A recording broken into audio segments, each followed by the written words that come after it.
জনাব আমাদের rocket king কমিটির সম্মানিত কোষাধ্যক্ষ এবং লিভেন প্রবন্ধনের সম্মানিত রূপকেশ্বর জনাব সৌরভ রয়কে স্যারকে ফুল দিয়ে বরণ করার জন্য বিশেষ অনুরোধ করছি।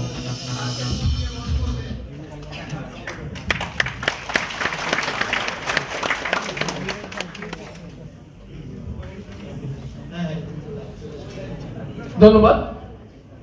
স্যারকে তার বক্তব্য উপস্থাপনের জন্য বিশেষভাবে অনুরোধ করছি। আসসালামু আলাইকুম।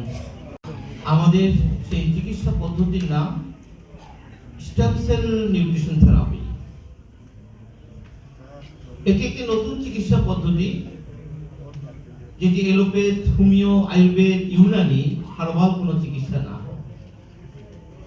এটি সম্পূর্ণ একটি নতুন চিকিৎসা পদ্ধতি যেটি আপনার সামনে বর্ণনা করবে প্রকৃতির খাবার ব্যবহার করে আপনি কিভাবে রোগ মুক্তি পাবেন। বিষয়টা প্রকৃতির খাবার। তো আমরা প্রকৃতির খাবারকে কেন হাইলাইট করছি, ফোকাস করছি? এই কারণে যে এখন আমাদের যে প্রচলিত ভাবনা, আমরা যেটা ভাবি খাবার দাবার খাবো, ভালো থাকবো। অসুখ বিসুখ হলে কি আমরা খাবারের কথা বলি না ডাক্তারের কথা বলি? আমরা কিন্তু তখন কেউ আর খাবারের কথা বলি না। আমরা বলি যে যত তাড়াতাড়ি পারো ডাক্তার দেখাও, দেরি করো না, দেরি করলে রোগটা বেড়ে যাবে। আজকে আমরা একটা নতুন চিকিৎসা পদ্ধতি নিয়ে কথা বলবো যেটি আপনার সামনে বর্ণনা করবে খাবার দাবার খাবো, ভালো থাকবো, অসুখ বিসুখ হলে আরো বেশি করে খাবো, আর মরতে চাইলে ডাক্তারের কাছে যাব। ভয় পেয়ে গেলেন? হ্যাঁ, আপনি ভয় পেয়েছেন। কেননা আমরা সারা জীবন শুনেছি অসুখ বিসুখ হলে কার কাছে যেতে হবে, আর উনি বলছেন মরতে চাইলে ডাক্তারের কাছে যেতে হবে। ভয় পাওয়ার কথা? হ্যাঁ, আমি দায়িত্ব নিয়ে বলছি, আমাদের কোনো অসুখ বিসুখ ছিল না। আমাদের অসুখ বিসুখের শুরু হয়েছিল আপনি যখন ডাক্তার দেখিয়েছিলেন। আসুন আজকে এই বিষয়ের উপরে আমরা একটা প্রোগ্রাম দেখব। আপনারা ইতিমধ্যে শুনেছেন এই প্রোগ্রামগুলো আমেরিকার বিভিন্ন বিশ্ববিদ্যালয়, কলেজে এই প্রোগ্রামগুলো তাদের স্টুডেন্টদের জন্য নির্বাচন করেছে। আর যারা আমার সম্পর্কে বিস্তারিত জানতে চান, just you go to Google, type doctor Shibendra Karmakar, Google আপনাকে বিস্তারিত তথ্য দেবে। তাহলে আসুন আমরা প্রোগ্রামটি দেখব। প্রোগ্রামটি শুরুর আগে আমরা দুটো পয়েন্ট ঠিক করে নেব। প্রথম পয়েন্ট, আমরা এখন অসুস্থ হলে কার কাছে যাই? তিনি একজন ডাক্তার যিনি মিনিমাম এমবিবিএস পাস। আমরা অসুস্থ হলে ডাক্তারের কাছে যাব, তাতে আমাদের কোনো বাধা নেই। কিন্তু আজকে আমরা কিছু ভুল তথ্য সংশোধন করব। সেটি কি? ডাক্তাররা রোগীদের প্রেসক্রিপশনে কি খেতে দেন? আমরা সকলে বলি তিনি কিছু মেডিসিন খেতে দিয়েছেন, রাইট? তাই বলি না যে ডাক্তার দেখিয়েছিলাম কিছু মেডিসিন খেতে দিয়েছে। আজকে থেকে তথ্যটি সংশোধন করতে হবে। আমার ডাক্তাররা রোগীদেরকে কখনো মেডিসিন খেতে দেন না, তিনি খেতে দেন ড্রাগস। কি খেতে দেন? ড্রাগ এবং মেডিসিন এক জিনিস নয়, অনেক পার্থক্য। প্রধান পার্থক্য, ড্রাগ মানুষের তৈরি, বিজ্ঞানীরা ল্যাবে বসে ড্রাগ ফর্মুলা করেছে। মেডিসিন প্রকৃতির তৈরি। ড্রাগের কোনো রোগ নিরাময় ক্ষমতা নেই, মেডিসিনের রোগ নিরাময় ক্ষমতা আছে। জোরে একটা হাততালি চাই। তার এই যে অসুস্থ মানুষগুলো দিনের পর দিন, বছরের পর বছর বড় বড় ডাক্তার দেখিয়ে দেশ বিদেশ ঘুরে কি খাচ্ছে? চিকিৎসা বিজ্ঞান কোথাও সমর্থন দেয় না ড্রাগ দিয়ে রোগ ভালো হয়। তাহলে কি বুঝতে পারছেন এই অসুস্থ মানুষগুলো কি ভয়ঙ্কর বিপজ্জনক অবস্থায় দাঁড়িয়ে আছে? চিকিৎসা বিজ্ঞান কিন্তু সমর্থন করে না। তাহলে আজকে আমাদের আলোচনা কি নিয়ে হবে? ড্রাগ না মেডিসিন? আমরা ড্রাগ নিয়ে কোনো কথা বলবো না, এটা ডাক্তার এবং রোগীর ব্যাপার। অর্থাৎ আপনি যদি রোগী হিসাবে জীবন যাপন করতে চান, আপনাকে অবশ্যই ডাক্তারের পরামর্শে ড্রাগ সেবন করতে হবে।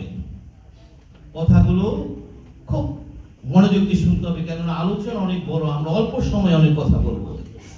তাহলে ড্রাগ কাদের জন্য? অসুস্থ মানুষের জন্য ড্রাগের প্রয়োজন আছে।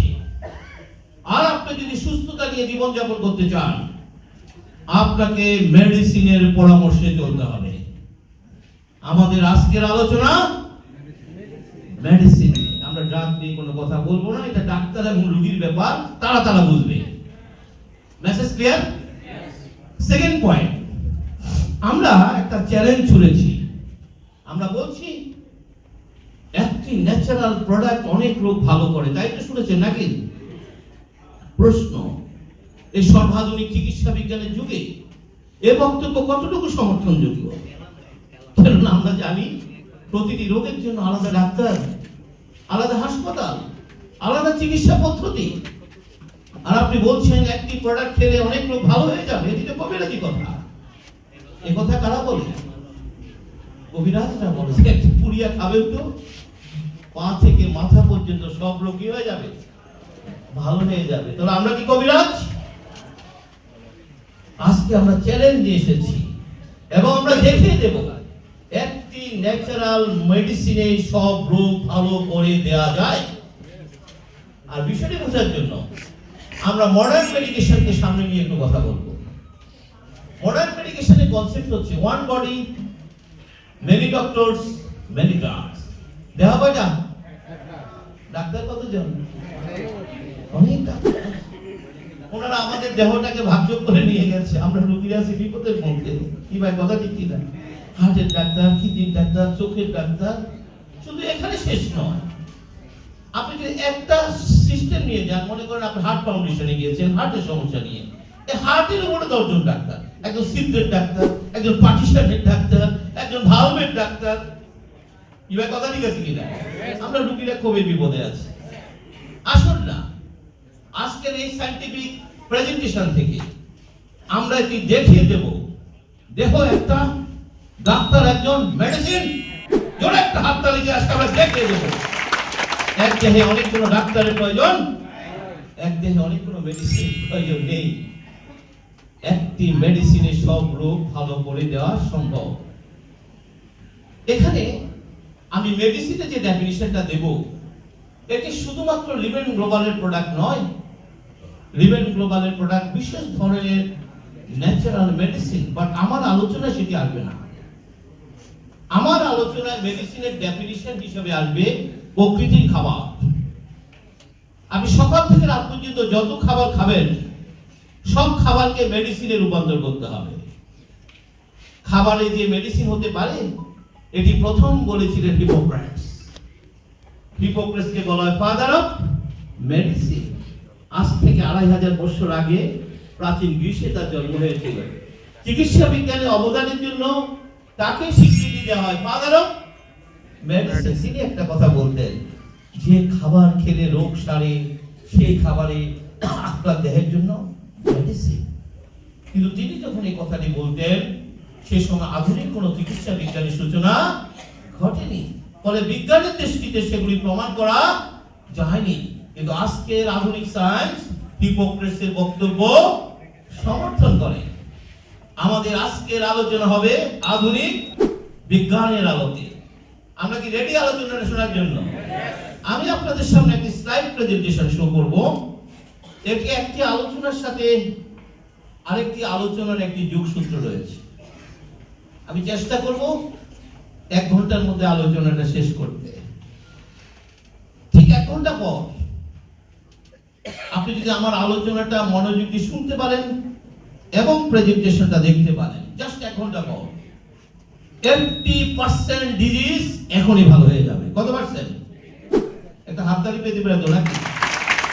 আমি জানি আপনি আমার কথাটা বিশ্বাস স্থাপন করতে পারছেন না, কারণ এত বড় বড় ডাক্তার, হাসপাতাল, দেশ বিদেশ ঘুরে 0% রোগও ভালো হয় নাই। আবার উনি বলছেন 1 ঘন্টার বক্তব্য শুনলে 80% রোগ ভালো হয়ে যাবে। এটা কিভাবে বিশ্বাস করা যায়? আমি তো স্টেজে দাঁড়ানো নাকি? কথা বলবেন? আমি স্টেজে দাঁড়ানো আছি। জাস্ট 1 ঘন্টা পর 80% ডিজিজ আমার কাছ থেকে বুঝে নেবেন, 20% বাসায় গিয়ে প্র্যাকটিস করবেন। আমরা কি রেডি? আসুন আমার সাথে সকলে বলবেন, one body, one doctor, one medicine. আজকে আমরা দেখাবো একটি মেডিসিনে কিভাবে আপনি রোগ মুক্ত হবেন। আমাদের এই মেথডটি কাজ করবে life cell therapy, cell health management with natural way. What is life cell therapy? What is life cell therapy? In medicine, what is life cell therapy? Cell life therapy has to repair and regenerate human body cell and therefore enhance immunity. এখানে বলা হচ্ছে সেলকে যদি repair করা যায়, refresh করা যায়, regenerate করা যায়, তাহলে ইমিউনিটি বাড়বে। ইমিউনিটির বাংলা অর্থ রোগ প্রতিরোধ ক্ষমতা। এই ইমিউনিটি শব্দটি এসেছে ইমিউনোলজি থেকে, রোগ প্রতিরোধ বিজ্ঞান। পৃথিবীর সমস্ত মেডিকেল স্টুডেন্টরা যখন এমবিবিএস করতে গিয়েছিল তারা অনেকগুলো সাবজেক্ট পড়েছে, তার মধ্যে একটি সাবজেক্ট ছিল ইমিউনোলজি। তাহলে বলুন তো দেখি, পৃথিবীর সব ডাক্তাররা কি জানে ইমিউনিটি কি? জানে কিনা? শুধু জানে বললে ভুল হবে, তাকে পরীক্ষা দিয়ে পাস করতে হয়েছিল, তার সাবজেক্ট ছিল। আসুন না, পৃথিবীর সব ডাক্তাররা যেহেতু জানে, আমরা একটু জানি ইমিউনিটি কি। ইমিউনিটি হচ্ছে প্রত্যেক মানুষের দেহের একটা biological system given by God, সৃষ্টিকর্তা প্রদত্ত একটি সিস্টেম, যে সিস্টেমের কাজ হচ্ছে প্রতি মুহূর্তে আপনার আমার দেহকে সব ধরনের রোগ জীবাণুর হাত থেকে রক্ষা করা। আমি কিন্তু রোগ থেকে বলি না, কি বলেছি? রোগ জীবাণু। সৃষ্টিকর্তার রহস্য জানতেন, মানুষ জীবাণুর মহাসমুদ্রে থাকবে। আপনার চারিপাশে বিলিয়ন ট্রিলিয়ন জীবাণু ঘুরে বেড়ায়। আপনার স্কিনের প্রতি বর্গ সেন্টিমিটার জায়গায় 10,000 ব্যাকটেরিয়া আছে। পাকস্থলীতে 100 ট্রিলিয়ন ব্যাকটেরিয়া, 280 ট্রিলিয়ন ভাইরাস রয়েছে, প্রোটোজোয়া, মেটাজোয়া, ফাঙ্গাস। আপনাকে আমাকে যদি অণুবীক্ষণ যন্ত্রের নিচে রাখা হয়, জীবাণু ছাড়া কিছু দেখা যাবে না। এই যে বিলিয়ন ট্রিলিয়ন জীবাণু দেহের ভিতরে, দেহের বাইরে নিয়ে আমরা চলাফেরা করছি, আমরা কি সবাই অসুস্থ? সৃষ্টিকর্তা এই রহস্য জানতেন, মানুষ জীবাণুর মহাসমুদ্রে থাকবে, তাই তিনি প্রত্যেক মানুষের দেহে একটা সিস্টেম দিয়ে রেখেছেন। This system is called immunity. ইমিউনিটির ব্যাখ্যায় বলা আছে জীবাণু এবং আপনার দেহ পাশাপাশি থাকবে, কিন্তু জীবাণুরা আপনাকে আক্রমণ করতে পারবে না যদি ইমিউনিটি শক্তিশালী থাকে। জোরে একটা হাততালি চাই, ইমিউনিটি শক্তিশালী থাকে। পৃথিবীর সমস্ত ডাক্তাররা, সমস্ত মেডিকেল সায়েন্টিস্টরা, আমি ডক্টর কর্মকার দায়িত্ব নিয়ে কথা বলি, চিকিৎসা বিজ্ঞানের এই সত্যগুলো আড়াল করে ধামা চাপা দেন। কেন দেন? কারণ তিনি তো ইমিউনিটি নিয়ে অনেক বেশি পড়েছেন নাকি? ইমিউনিটি নিয়ে পড়তে গিয়ে চিকিৎসা বিজ্ঞানের যে সত্যগুলো তিনি জেনেছেন, কি যে কোনো রোগের পেছনে কারণ দুর্বল ইমিউনিটি। আজকে থেকে রোগ খোঁজার দরকার নেই, যে কোনো রোগের পেছনের কারণ জীবাণুর আক্রমণ। এবং তিনি আরো যে সত্যটি জেনে গেছেন, ইমিউনিটি ঠিক রাখার দায়িত্ব কোন ডাক্তারের হাতে রাখা হয়নি, ইমিউনিটি ঠিক রাখার দায়িত্ব শুধু প্রকৃতির হাতে রাখা হয়েছে। জোরে একটা হাততালি চাই, পৃথিবীর সব ডাক্তার এগুলো জানে, পৃথিবীর সমস্ত মেডিকেল সায়েন্টিস্ট এগুলো জানেন। তাহলে তারা এগুলো কেন গোপন করেন? কেন তারা ধামাচাপা দেন? একটাই কারণ, টোটাল মডার্ন মেডিকেশন হচ্ছে অসুস্থ মানুষের বিজনেস। কি ভাই, তাদের কাস্টমার কারা? ভাই একটু কথা বলেন, কাস্টমার কারা? অসুস্থ মানুষ। ওই বিলিয়ন ট্রিলিয়ন ডলারের বিজনেসের কাস্টমার অসুস্থ মানুষ। আপনি সুস্থ থাকলে বিজনেস হবে না। তাই খুব পরিকল্পিতভাবে, সূক্ষ্মভাবে চিকিৎসা বিজ্ঞানের এই মৌলিক বিষয়গুলো তারা উপস্থাপন করেন না। আমরা আর এই বিষয়ে বেশি কথা বলতে চাই না, শুধু এটুকু জেনে রাখেন, দেহটা কার? সিদ্ধান্ত আপনাকে নিতে হবে। আপনি যদি মনে করেন ওই আধুনিক ডাক্তার, ওই হাসপাতাল, ওই ক্লিনিক, ওই প্রযুক্তি আপনাকে রোগ মুক্ত করার জন্য এসেছে, আপনি বোকার স্বর্গে বসবাস করছেন।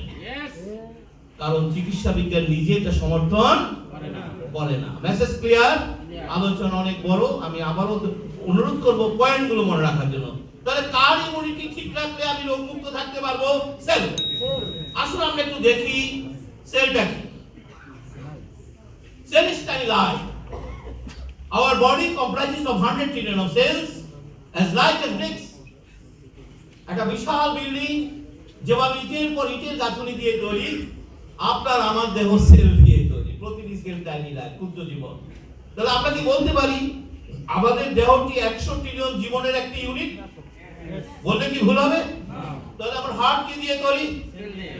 কিডনি কি দিয়ে তৈরি? Everything comprises of cell. তাহলে আপনার আমার বডিতে যদি কোনো রোগ হয়, সমস্যা হয়, সেটি কোথায় হয়েছে? চিকিৎসা চলবে কোথায়? পৃথিবীর সব মেডিকেল স্টুডেন্টরা যখন এমবিবিএস পড়তে গিয়েছিলেন, প্রথম যে শব্দটির সাথে তার পরিচয় ঘটেছে সেটি কি? তিনি কিন্তু সেল নিয়ে মেডিকেল সায়েন্স পড়াশোনা করেছেন, এবং সেল নিয়ে পড়তে গিয়ে চিকিৎসা বিজ্ঞানের শুরুতে তিনি যে সত্য কথাগুলো জেনে গেছেন, কোষের চিকিৎসার দায়িত্ব কোনো ডাক্তারের হাতে রাখা হয়নি, কোষের চিকিৎসার দায়িত্ব শুধু প্রকৃতির হাতে রাখা হয়। জোরে ডাক্তার যাই, পৃথিবীর সব ডাক্তারের বলি। তাহলে উনি কিসের ডাক্তার? হার্টের অনেক বড় ডাক্তার, নো। কিডনির অনেক বড় ডাক্তার, চোখের অনেক বড় ডাক্তার। আচ্ছা, আমার সমস্যা কি চোখে না চোখের কোষে? আমার সমস্যা হার্টে না হার্টের কোষে? আমার সমস্যা কিডনিতে নয়, কিডনির কোষে। বলুন তো দেখি, আসলে কি আমরা চিকিৎসাটা পাচ্ছি? কথা বলবেন? আমরা যে চিকিৎসা পাচ্ছি না, এটা প্রমাণও কিন্তু আমাদের হাতে হাতে, ঘরে ঘরে। কি ভাই, এত আধুনিক ডাক্তার, এত আধুনিক হাসপাতাল, এত আধুনিক চিকিৎসা পদ্ধতি, পরিসংখ্যান বলছে মানুষ জটিল জটিল, কঠিন কঠিন রোগে আক্রান্ত। উত্তরটা কিন্তু আমাদের হাতে। সমস্যা কোথায়? কোষের চিকিৎসার দায়িত্ব ডাক্তারের হাতে দেওয়া হয়নি। ভবিষ্যতে চিকিৎসা পদ্ধতি আরো আধুনিক হবে, আমরা যেটা আশা করি। কিডনি চিকিৎসাটা যদি আরো ভালো হতো, লিভারের চিকিৎসা যদি আরো ভালো হতো, আমরা রোগীরা যেটা প্রত্যাশা করি, চিকিৎসা পদ্ধতি আরো আধুনিক হবে, বাট আপনি রোগ মুক্ত থাকতে পারবেন। জোরে একটা হাত দাঁড়িয়ে যায়। সমস্যা কোথায়? কোষের চিকিৎসার দায়িত্ব ডাক্তারের হাতে নেই। Message clear? তাহলে আমরা পেয়ে গেছি আমাদের সমস্যা কোথায়? কোষে। তাহলে কোষের চিকিৎসা দিতে হবে, রাইট? তো এই তো নাকি? তাহলে কোষের চিকিৎসা কে দিবে, ডাক্তার না নেচার? আমাদের রোগ নির্ণয়ের কোনো ডায়াগনোসিসের প্রয়োজন আমরা জেনে গেছি প্রবলেম কোষে। আসুন আমরা এখন একটু জানবো আমরা রোগী হলাম কিভাবে। আমরা কিন্তু হঠাৎ করে রোগী হইনি, আমরা ধীরে ধীরে রোগী হয়েছি। আমাদের প্রথম অসুস্থতা ছিল এরকম, শরীরটা কেমন যেন একটু মেজমেজ করে। ভাই কথা ঠিক আছে কিনা? শরীরটা কেমন যেন একটু ভার ভার লাগে। সকলে মিলে কি বললো, তাড়াতাড়ি ডাক্তার দেখাও, দেরি করো না, দেরি করলে রোগটা বেড়ে যায়। আমরা এমন এক ডাক্তার নির্ভর সমাজ ব্যবস্থা তৈরি করেছি, আপনি অসুস্থ হলে যদি ডাক্তার না দেখান, আপনাকে সবাই গালমন্দ করবে, যে কেমন মানুষ ডাক্তার দেখায় না। ভাই কথা বলে ঠিক আছে কিনা? ঘরে বাচ্চা যদি একটা হাসি দেয়, স্বামী স্ত্রী ঝগড়া শুরু হয়, তুমি বাচ্চাটাকে এখনো ডাক্তারের কাছে নিলে না। অর্থাৎ খুব পরিকল্পিত ভাবে ডাক্তার নির্ভর একটা সমাজ ব্যবস্থা তৈরি করা হয়েছে। এর পেছনেও বিলিয়ন ট্রিলিয়ন ডলারের ড্রাগ বিজনেস। ঠিক আছে, আমরা তো ডাক্তারের কাছে যেতে নিষেধ করিনি, আমরা যাব। এরপর কি হলো, খুব মনোযোগ দিয়ে শুনতে হবে। আমি ডাক্তার দেখালাম, ডাক্তার সে বেশ কিছু টেস্ট করালেন, রাইট? কথা বলবেন? টেস্ট করালেন, টেস্ট করে তিনি বললেন প্রথম অসুস্থতা, একটু সুগার বেড়েছে, একটু প্রেসার বেড়েছে, একটু ক্রিয়াটিনিন বেড়েছে। সবকিছু কতটুকু ভাই? প্রথম অসুস্থতা আসলে একটু একটু ছিল। তিনি আপনাকে সতর্ক করে দিয়ে বললেন, আর বাড়তে দেয়া, অবশ্যই বাড়তে দেয়া যাবে না। সুগার বাড়া ভালো নয়, ক্রিয়াটিনিন বাড়া ভালো নয়, কোন রোগে বাড়া ভালো নয়। কিন্তু তিনি কি করলেন? তিনি তার প্রেসক্রিপশনে ড্রাগ না মেডিসিন, তিনি তার প্রেসক্রিপশনে কিছু ড্রাগ লিখে দিয়ে রোগীকে বললেন, আমি আপনাকে কিছু মেডিসিন খেতে দিলাম, সেগুলো চলবে। এই দুটো ভুল ইনফরমেশন আপনাকে রোগীর খাতায় নাম লিখে দিয়েছে, আপনি রোগী ছিলেন না। জোরে একটা হাত তালি, আপনি রোগী ছিলেন। অ্যান্টি হয়ে গেছে। তিনি কি আপনাকে ড্রাগ খেতে দিয়েছেন না মেডিসিন খেতে দিয়েছেন? তিনি কি জানেন না ওই ড্রাগ দিয়ে কখনো প্রবলেম সলভ হয় না? তিনি জানেন, কারণ ড্রাগ দিয়ে তিনি যে বইটি পড়েছেন, বইটির নাম ফার্মাকোলজি। সেখানে স্পষ্ট বলা আছে কোন ড্রাগস 15 দিনের বেশি খাওয়া যাবে না। অথচ আমার ডাক্তার কি লিখে দিলেন? চলবে। তাহলে মেডিসিনের নামে ড্রাগস কতদিন খাওয়া উচিত? সেটা চলছে। আর আমার রোগীরা বলছে আমার সকল প্রবলেম। রোগী কিন্তু স্যাটিসফাই। জানেন কত বড় ডাক্তার? আমার রোগীরা কিন্তু গল্প করে, জানেন কত বড় ডাক্তার, অ্যাপয়েন্টমেন্ট পাওয়া যায় না। আমি আমার সচিব বন্ধুকে দিয়ে অ্যাপয়েন্টমেন্ট নিয়েছি, ওনার দেওয়া ওষুধ খাওয়ার পর আমি পুরা কি ভাই বলে কিনা বলেন, এই মেসেজ বন্ধু বান্ধব আত্মীয় স্বজন সবাইকে দিয়ে বেড়ায়। ওই ডাক্তারের কাছে যাওয়ার পর আমি পুরা ভালো। দিন যত যায় ড্রাগের পরিমাণ বাড়তে থাকে। শুরু করছে 2টা দিয়ে 14টা খায়। কথা বলেন ঠিক আছে কিনা? এগুলি ঘরের কথা। আগে এক বেলা খেতে এখন কয় বেলা খায়? রোগী কিন্তু বলে খুব ভালো আছি। জানেন এই গত সপ্তাহে সিঙ্গাপুর গিয়েছিলাম, ব্যাংকক গিয়েছিলাম, হ্যাঁ ঢাকা মেডিকেলে বড় প্রফেসর দেখিয়েছিলাম, উনি নতুন করে 3টা ওষুধ খেতে দিয়েছে, খাওয়ার পর আরো ভালো আছে। আমার রোগীরা কিন্তু খারাপ নেই। দিন যত যায় ড্রাগের পরিমাণ একটা পর্যায়ে ড্রাগ আর কাজ করে না। কি ভাই কথা ঠিক আছে কিনা? 8-10 বছর ড্রাগ কাজ করে না। এবার আবারও ডাক্তার দেখালেন, আপনি তো বসে থাকবেন না। এবার তিনি টেস্ট করে বলছেন আপনার তো liver damage. Kidney damage, high creatinine. প্রথম দিন কি বলেছিল? কথা বলেন না ভাই, ঘরের কথা, ঘরে ঘরে অভিজ্ঞতা। প্রথম দিন কি বলেছিল? এখন বলে আমার কি নাই। কেন এরকম হলো? কেন আমার রোগীরা জানতে পারেনি তার বডিতে কি চলছে? আপনি যতবারে জিজ্ঞেস করেছেন বলে ভালো আছি, এখন সে ভালো নেই। শুধু ভালো নেই বললে ভুল হবে, যায় যায় অবস্থা। আসুন, কেন আমরা রোগীরা জানতে পারিনি আমাদের বডিতে কি চলছিল, সেই উত্তরও আমাদের হাতে। আজকে আমরা জানবো আমরা রোগীরা কেন বুঝতে পারিনি। সমস্যাটা কোথায় ছিল? দেহটা কি দিয়ে তৈরি? আমাদের সেলের একটা কারেক্টার হচ্ছে, সেল যখন অসুস্থ হয় সে একটা মেসেজ পাঠায় ব্রেইনে। আমাদের কোষের মেইন অভিযোগের নাম পেইন, ব্যথা। কি ভাই রোগীরা সব বিষয়ে কি নিয়ে কথা বলে? ব্যথাকে বলে অসুস্থ কোষের কান্না। হাসি কাশি জ্বর বমি বমি ভাব সমস্ত কিছু অসুস্থ কোষের কান্না। আর সে মেসেজ কোথায় পাঠায়? কিভাবে পাঠায়? আপনার ব্রেইনের সাথে সমস্ত দেহ কোষে নার্ভ ফাইবার দিয়ে কানেক্টেড। এভাবে যে দুটি ফ্যান লাইট যেভাবে ইলেকট্রিক ওয়্যার দিয়ে কানেক্টেড, আপনার প্রতিটি কোষের সাথে ব্রেনের নার্ভ ফাইবার দিয়ে কানেক্টেড। আপনার দেহে এই নার্ভ ফাইবারগুলিকে যদি লম্বা করা হয় এর দৈর্ঘ্য হবে 90,000 কিলোমিটার। এই জন্য তো একটা সুই ফুটলে কি আমরা টের পাচ্ছি, একটা পিঁপড়া কামড় দিলে সে সাথে সাথে মেসেজটা পাঠিয়ে দেয় এবং বলছে এই যে মেসেজটা পাঠাচ্ছে কত গতিতে, বলছে ঘন্টায় 350 কিলোমিটার বেগে। মুহূর্তের ভিতরে এটা ব্রেনে চলে আসছে। তাহলে আপনার কোষ একই মেথডে তার অসুস্থতার সংবাদ কোথায় পৌঁছে দেয়? আপনি যখন ডাক্তার দেখিয়েছিলেন ডাক্তারের কাছে কার কথাগুলো বলেছিলেন? ব্রেন যা যা বলে আপনি তাইতে ডাক্তার সাহেব আমার এই প্রবলেম, আমার এই প্রবলেম। কি কথা ঠিক আছে কিনা? আমাদের ডাক্তার এবং রোগীদের মাঝে একটা মান অভিমান আছে। রোগীদের অভিযোগ ডাক্তার কথা শুনে, ডাক্তার কথা সময় দেয় না।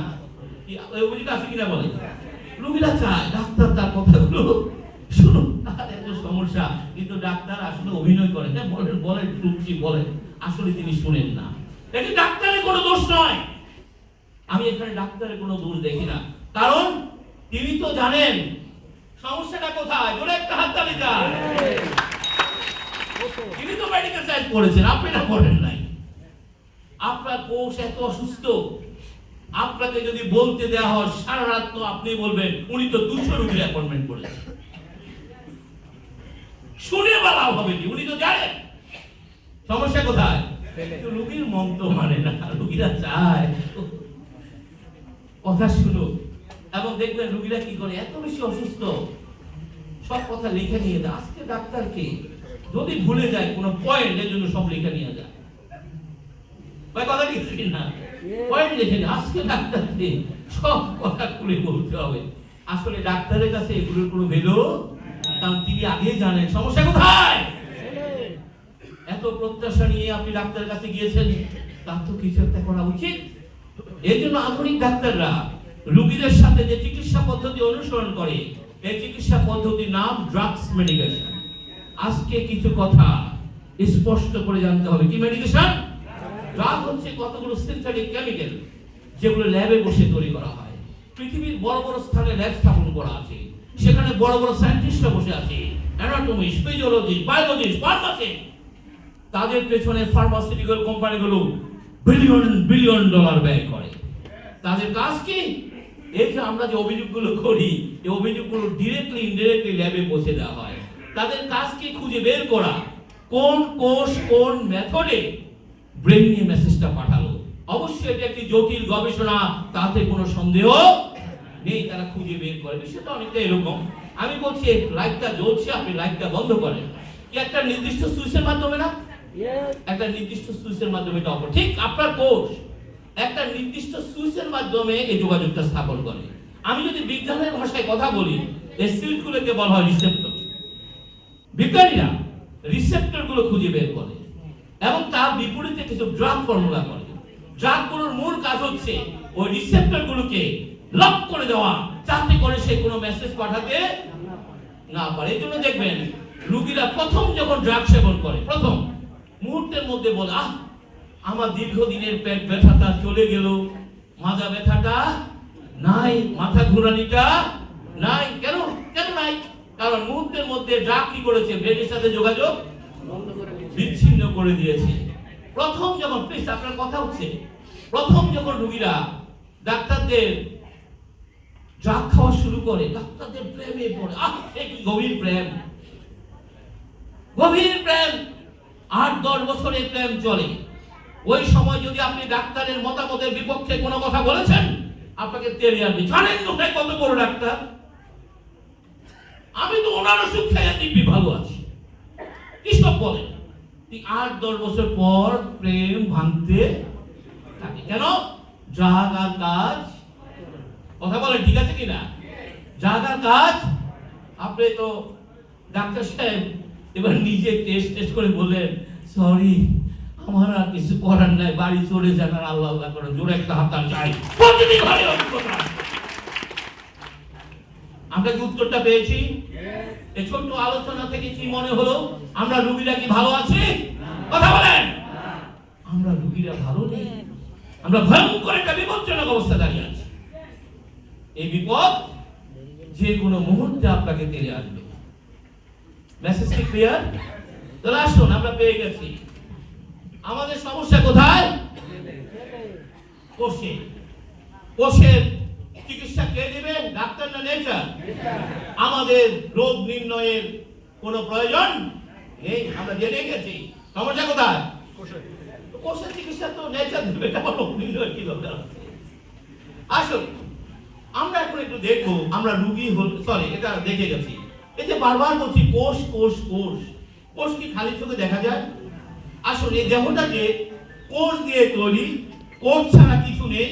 আমরা এটি দেখবো, আমরা দেখবো আমাদের দেহটা কিভাবে তৈরি হলো। বাবার একটা স্পর্ম, মায়ের একটা এগ, মিলনের ফলে মাতৃজরায়ুতে প্রথম যে কোষটি তৈরি হয়েছিল, ইটুয়া যাওয়ার পার্সেন্ট, বিজ্ঞানীরা সে আদি কোষটির নাম রেখেছে জাইগোট। কি নাম রেখেছে? তাহলে পৃথিবীর সকল মানুষের প্রথম কোষটির নাম কি? জাইগোট।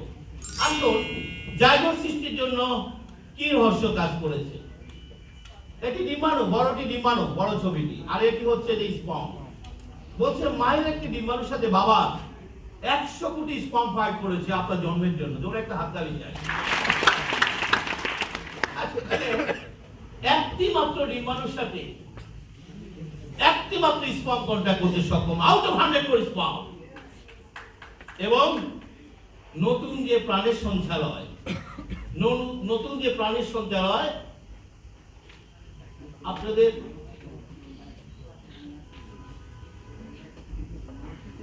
নতুন যে প্রাণের সঞ্চালয়, ইট ওয়াজ আওয়ার ফার্স্ট লাইফ। আমি তোকে যে জাইগোটের কথা বলেছি, এটা জাইগোটের একটা অরিজিনাল ছবি। বিজ্ঞানীর আধুনিক ইলেকট্রনিক মাইক্রোস্কোপ দিয়ে আপনার আমার 6 দিন বয়সের ছবি তুলেছে। এটি 10 লক্ষ গুণ বড় করে দেখানো হয়েছে। আপনার 6 দিন বয়সের ছবিটা একটু দেখে নেন, এটা অরিজিনাল ছবি কিন্তু। তাহলে এই কোষ্ঠী যখন আপনি নাকি কথা বলেন, এই কোষ্ঠী আমি। এখন আপনার উচ্চতা কত? 5 ফিট 5 ইঞ্চি 6 ইঞ্চি। তখন ওনার উচ্চতা কত ছিল? কিছুটা একটা ছিল নাকি আয়তন? বিজ্ঞানের আধুনিক প্রযুক্তি দিয়ে এই কোষ্ঠীর আয়তন মেপেছে। আয়তন মেপে বলেছে এই কোষ্ঠীর আয়তন ছিল 0.6 মাইক্রন। What is micron? 1 মিটারের 10 লক্ষ ভাগের 1 ভাগকে বলে 1 মাইক্রন। আপনার আয়তন তার চেয়ে ছোট ছিল। বিজ্ঞানীরা এই কোষ্ঠীর ওজন মেপেছে। ওজন মেপে বলেছে এই কোষ্ঠীর ওজন ছিল 1 ন্যানোগ্রাম। What is nanogram? 1 গ্রামে 100 কোটি ভাগের 1 ভাগকে বলা হয় 1 ন্যানোগ্রাম। এখন আপনার ওজন কত? 60 কেজি, 70 কেজি। তখন আপনার ওজন কত ছিল? 1 ন্যানোগ্রাম। 1000 গ্রাম সমান 1 কেজি। এভাবে 70 কেজি। আর তখন ওজন ছিল 1 গ্রামে 100 কোটি ভাগের 1 ভাগ। তাহলে এটি কি ছিল? বিজ্ঞান বলছে এটি ছিল একটা অদৃশ্য লাইট, আলো। আলো, নূর। এই যে মানুষ নূর থেকে তৈরি হয়েছে, আলো থেকে তৈরি হয়েছে, এটা কিন্তু বিজ্ঞান সমর্থন করে। কিন্তু বিজ্ঞান বলছে সে অদৃশ্য লাইটটি ছিল একটা লাইট, একটা লাইট। ওরে একটা হাত দাঁড়িয়ে একটা লাইট, এটা জীবনের সন্তান। আসুন আমরা আরো আধুনিক ছবি দেখব। পেছনেরটা মাতৃ জরায়ু, আর এটি হচ্ছে 6 days এমব্রায়ো। এগুলো কিন্তু ইলেকট্রনিক ছবি, খেয়াল রাখতে হবে। বিজ্ঞানীরা লক্ষ্য করলো আপনার 6 days এটি নড়ে চড়ে বসলো এবং ডিভিশন হওয়া শুরু করলো নিয়ম মেনে 1 2 4 8 16 32। যত ডিভিশন হওয়া শুরু করলো ততই ক্ষুদ্র কোষ্ঠী আকার আকৃতিতে পরিবর্তন হতে লাগলো। 58 দিনের মাথায় 5 মিলিমিটারের একটি পূর্ণাঙ্গ মানব ভ্রূণে পরিণত হয়ে গেল। এই যে একটি পূর্ণাঙ্গ মানব ভ্রূণে পরিণত হলো, তার সমস্ত অঙ্গ প্রত্যঙ্গ তৈরি হলো। কোত্থেকে তৈরি হয়েছে? কথা বলবেন? জাইগোট। বিজ্ঞান বলছে এই জাইগোটের ভিতরে আপনার দেহের সমস্ত অঙ্গ প্রত্যঙ্গের গোপন কোড লুকায়িত ছিল। 1990 সাল থেকে 2003 সাল পর্যন্ত আমেরিকার একদল বিজ্ঞানীদের নেতৃত্বে এই কোষটির জিনোম উন্মোচন করা হয়েছে, জেনেটিক্যাল ম্যাপ বলা হয়। অর্থাৎ তারা দেখিয়েছে আপনার হার্টটা কোথায় ছিল, কিডনিটা কোথায় ছিল, লিভারটা কোথায় ছিল, ম্যাপ তৈরি করেছে। আমার কথাগুলি কি বেশি কঠিন মনে হচ্ছে? চিকিৎসা বিজ্ঞানের এই আলোচনা এর যে সহজ ভাষায় বলার সুযোগ নেই, একটু মনোযোগ দেবেন। তাহলে এটি তো 9 মাস পর ভূমিষ্ঠ হবে নাকি? আফটার 9 মান্থ ভূমিষ্ঠ হবে, ধীরে ধীরে তরুণে পরিণত হবে, যুবকে পরিণত হবে, প্রৌঢ়ে পরিণত হবে, বার্ধক্যে পরিণত হবে। এই কোষ্ঠীর মৃত্যু ঘটবে। তাহলে জন্ম থেকে মৃত্যু পর্যন্ত আপনার আমার দেহে যদি কোনো সমস্যা হয়, সমস্যাটা কোথায় হয়েছে? কথা বলবেন? আপনি তরুণ সে জায়গা, আপনি বৃদ্ধ সে জায়গা, আপনি শিশু সে জায়গা। বিজ্ঞান বলছে জন্ম থেকে মৃত্যু পর্যন্ত আপনি যদি একটি কোষের নার্সিং করতে পারেন, আপনার বডিতে কোনো রোগ হবে না। চিকিৎসা বিজ্ঞানের এই চমৎকার উপস্থাপন আধুনিক ডাক্তাররা কখনো উপস্থাপন করবেন না। কেন করবেন না?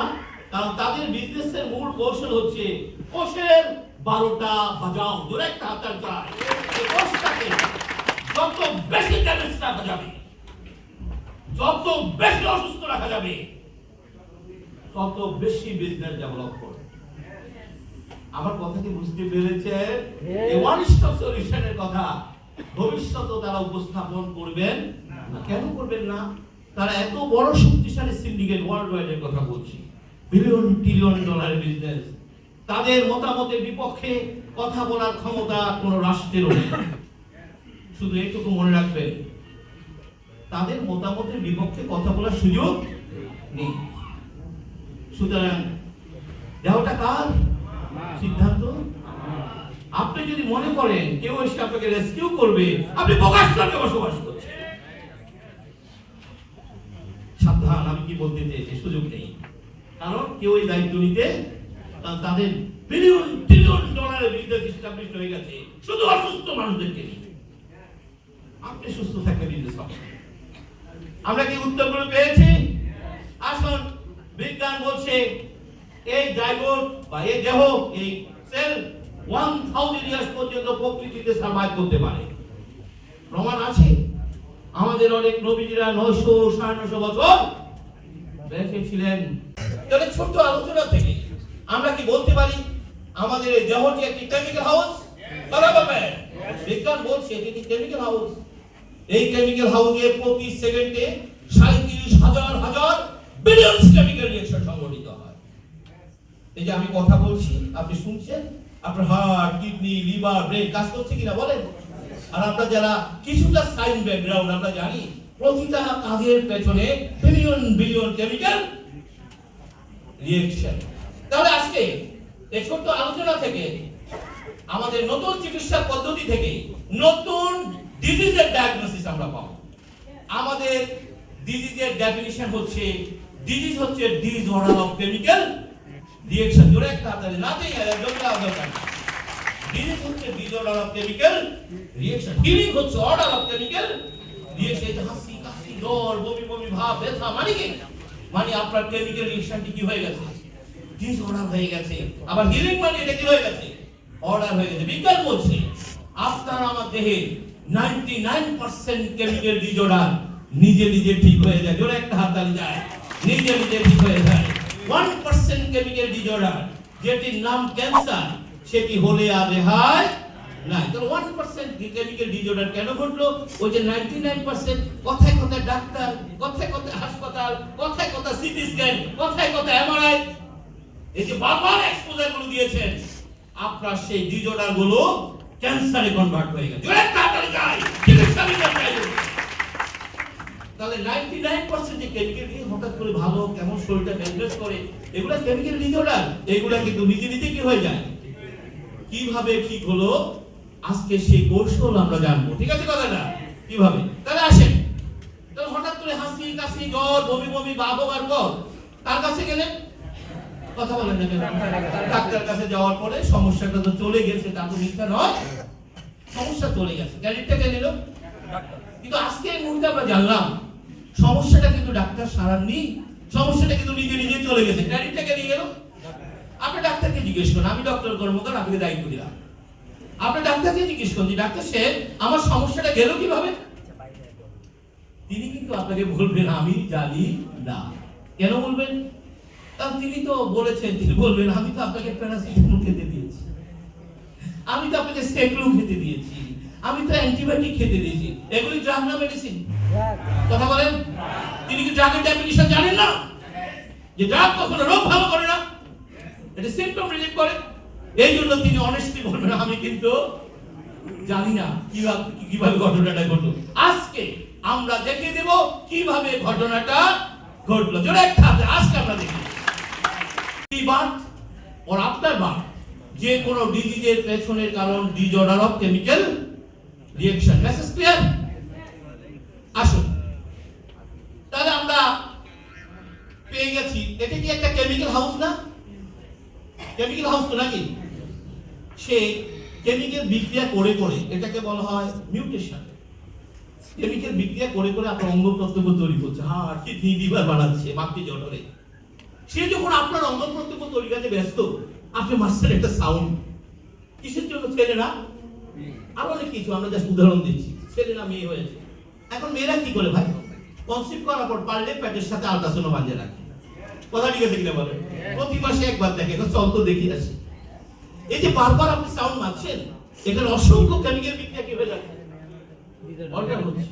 যারা কেমিস্ট্রি পড়েছেন তারা ভালোভাবে জানবেন যে কোনো কেমিক্যাল বিক্রিয়ার ভিতরে বাইরে থেকে সাউন্ড হিট অথবা কোনো ক্যাটালিস্ট অ্যাড করা হলে কেমিক্যাল বিক্রিয়াটি কি হয়? ভিন্ন দিকে চলে যায়, অল্টার হয়ে যায়। যারা কেমিস্ট্রি পড়েছেন কথাটা ভালো বলবেন। তো ভাই এটা একটা কেমিক্যাল হাউস, বারবার বারবার আপনি যে বুঝাচ্ছেন অসংখ্য কেমিক্যাল বিক্রিয়া কি হয়ে যাচ্ছে, যে তার ফলশ্রুতিতে জন্ম নিচ্ছে অটিজম শিশু। কি ভাই আগের থেকে অটিজম শিশুর সংখ্যা বেশি না? কথা বলেন না কেন? হাতে ছিদ্র নিয়ে শিশুর জন্ম হচ্ছে, অঙ্গহানি নিয়ে শিশুর জন্ম হচ্ছে, জটিল জটিল রোগ নিয়ে শিশুর জন্ম হচ্ছে। এর পেছনের কারণ বিজ্ঞান দায়ী করেছে এই ধরনের এক্সপোজার। আমরা হিজড়া দেখি না? হিজড়া কেন হলো? এই ভ্রূণটি যখন সিদ্ধান্ত দেবে ছেলে না মেয়ে হবে, এটা তো একটা কেমিক্যাল ডিসিশন ছিল নাকি? কিন্তু সেই ডিসিশন কখন দেবে আপনি তো জানেন না। সে যখন এই সিদ্ধান্তটি দিতে যাবে, মার্সেল একটা সাউন্ড, সাথে সাথে সেই সিদ্ধান্তটা দিতে পারেনি। তাহলে কি হয়ে গেল? ছেলেও হয় না, মেয়ে হয় না, কি হয়ে গেল ভাই? আমার কথা কি বুঝতে পেরেছেন? তাহলে প্রিবার্থ ও আফটার বার্থ যে কোনো ডিজিজের পেছনের কারণ ডিজঅর্ডার অফ কেমিক্যাল। জোরে একটা হাততালি চাই। এটা নিয়ে মাথায় কামানোর দরকার নেই। আচ্ছা, আমরা ডাক্তারের কাছে যখন যাচ্ছি, ডাক্তার সাহেব অনেকগুলো টেস্ট করান। আপনারা কি জানেন ডাক্তার সাহেব কেন টেস্ট করান? আজকে শুনে নেন। আজকে ডাক্তারের ডেফিনিশন তো আমার কাছ থেকে জেনে নেন। তিনি একজন সেরা ডাক্তার, ভালো মানের ডাক্তার, যিনি অসুস্থ দেহকোষের সাথে সুস্থ দেহকোষের পার্থক্যটা ভালো করে পড়েছেন। কারণ একটা কোষ যখন অসুস্থ থেকে সুস্থ থেকে অসুস্থ হবে, তার কেমিক্যাল কিছু ডিজঅর্ডার ঘটবে, তার অ্যানাটমি ফিজিওলজি কি হয়ে যাবে। যে এটা কি খালি চোখে দেখা যায়? কথা বলেন, এই চেঞ্জটা কি খালি চোখে দেখা যাবে? এটা স্টাডির ব্যাপার। এই জন্য দেখবেন আমরা যারা প্যাথোলজিক্যাল টেস্ট করি, কি সামনে একটা রেফারেন্স ভ্যালু থাকে না? এই রেফারেন্স ভ্যালুটা ইন্টারন্যাশনালি ঠিক করা হয়েছে। এই রেফারেন্স ভ্যালু স্ট্যান্ডার্ড সেলের জন্য। যখন তিনি টেস্ট করে ভিন্ন রেজাল্ট পাবেন, তখন বলবেন সমস্যা আছে। মেসেজটা কি ক্লিয়ার? কেন করানো হয়? স্ট্যান্ডার্ড সাথে নন স্ট্যান্ডার্ড তুলনা করে দেখে, হ্যাঁ এটা তো স্ট্যান্ডার্ড, এটা মিল নাই, তাহলে আপনার বডিতে সমস্যা আছে। সমস্যাটা কোথায় আছে ভাই? আর কথা বলেন না কেন? সিটি স্ক্যান, এমআরআই কি? সিটি স্ক্যান, এমআরআই কতগুলো মেডিকেল ডিভাইস যেগুলো আপনার দেহ অঙ্গ প্রত্যঙ্গে ছবি বড় করে দেখানো হয়, নাথিং এলস। বড় করে ছবি দেখানো হয়। আপনার মেরুদণ্ডের একটা ছবি তুলে ডাক্তার সাহেব বললেন 3 নম্বর 4 নম্বর 6 নম্বর হাড় ফাঁক হয়ে গেছে। কি করলেন? ছবি তুলে আপনাকে দেয়, হ্যাঁ আসলে তো দমা ফাঁক তো দেখা যায়, বড় বড় দেখা যায়। আরে ভাই, ফাঁক হয়েছে বলেই তো ব্যথাটা হচ্ছে। জোরে তাড়াতাড়ি যায়, ফাঁক না হলে তো ব্যথা হচ্ছে। কি কথা ঠিক আছে কিনা? ইনটেক্স সেলে কখনো ব্যথা হবে না, তো ফাঁক হয়েছে বলে তো ব্যথা হচ্ছে। এই সিগন্যালটা সে পাঠাচ্ছে। এখন একদম এমআরআই করে সিটি স্ক্যান করে আমাকে হাতে ধরাই দিলেন, এই যে দেখছেন 6 নম্বর 7 নম্বর 8 নম্বর হাড় ফাঁক হয়ে গেছে। আচ্ছা, তিনি কি ধরাই দিলেন? রোগীকে ড্রাগ না মেডিসিন? তিনি কিছু ড্রাগ ধরে দিলেন। ড্রাগ খাওয়ার পরে ফাঁক থেকে সিগন্যাল কি হয়ে গেছে? বন্ধ হয়ে গেছে। বাহ, কত নারায়ণ দেখে, বল নাই তো না, আমি ভাই কত বড় অর্থনৈতিক একটা খেয়াল করছেন? নাই তো। কেন নাই? কারণ সিগন্যাল কি হয়ে গেছে? বন্ধ হয়ে গেছে। টের পাচ্ছে না। দিন যত যায় ড্রাগের পরিমাণ বাড়তে থাকে। ড্রাগ বাড়ে, ফাঁক বাড়ে, ফাঁক বাড়ে, ড্রাগ বাড়ে। কথা ঠিক আছে কিনা? ড্রাগ বাড়ে, ফাঁক বাড়ে, ফাঁক বাড়ে। এবং 8-10 বছর ড্রাগ খাওয়ার পর ড্রাগের কাজ করে না। তিনি এবার আবার এমআরআই করলেন। করে বলে, হ্যাঁ আপনার তো এটা এত বেশি ফাঁক হয়ে গেছে, এখন অপারেশন ছাড়া উপায় নেই। ভাই কথা ঠিক আছে কিনা বলেন? ঘরের কথা বলেন না কেন? একটু জোরে বলেন। তুমি ঘরের কথা। আপনি সামান্য ক্রিয়াটিনিন নিয়ে গিয়েছিলেন, ঠিক 10 বছর পরে বলছে এখন ডায়ালিসিস ছাড়া উপায় নেই। ঠিক সামান্য হার্টের সমস্যা নিয়ে গিয়েছিলেন, হ্যাঁ 10 বছর পর আপনার 4টা ব্লকেজ, 3টাতে তো এখনই রিং করাই দাও, উপায় নেই। কথাগুলো ঠিক আছে কিনা? তাহলে কেন এরকম হলো? ওই 10 বছর কি কোষের কোনো চিকিৎসা হয়েছে? না, কোষের তো কোনো চিকিৎসা হয়নি। কোষের চিকিৎসা দেওয়ার ক্ষমতা তো তার হাতে নেই। কোষের চিকিৎসার ক্ষমতা কার হাতে? এই ভিতরে ভিতরে সেলগুলো ড্যামেজ হয়ে গেছে, এমন ড্যামেজ হয়ে গেছে এটা আর রিকভারি সুযোগ নাই। তখন ডাক্তার নিজে বলে আল্লাহ আল্লাহ করে, জোরে একটা আল্লাহ আল্লাহ করে না। আমার কথাগুলো কি বুঝতে অসুবিধা হচ্ছে? আমার মনে হয় এর চেয়ে সহজ ভাষায় বিষয়গুলো বলার সুযোগ নাই। এগুলি করার কোনো প্রয়োজন নেই। কারণ এগুলো কি দেখবেন আপনি? দেখার পর তো ড্রাগে খেতে হবে, আগে ন্যাচারাল মেডিসিন খা, জোরে একটা আপনার চাই আগে খাওয়া প্রয়োজন। আসুন দ্বিতীয় কারণ হিসাবে বলেছে, এই যে জায়গাটা তৈরি হলো, ধীরে ধীরে আকার আকৃতিতে পরিবর্তন হবে। 9 মাস মাতৃ জঠরে থাকবে কার খাবার খেয়ে? মায়ের খাবার খেয়ে। মারা তো খাবার খায় না, খায় ক্যালসিয়াম ট্যাবলেট, আয়রন ট্যাবলেট। মারা খায় ডাক্তার দেয়া এতগুলি ড্রাগস। অথচ বিজ্ঞান বলছে শিশুর এই দেহ তৈরি হবে মায়ের প্রকৃতির খাবার থেকে। জোরে একটা হাততালি চাই। মারা খাবার খায় না, ফলে একটা অসুস্থ দুর্বল শিশু জন্ম দিচ্ছে। 3 নম্বর কারণ বলছে, এবার এই শিশুটি পৃথিবীতে আসবে। কিভাবে আসবে? বলছে মায়ের যোনিপথ দিয়ে আসবে। কিভাবে আসে ভাই?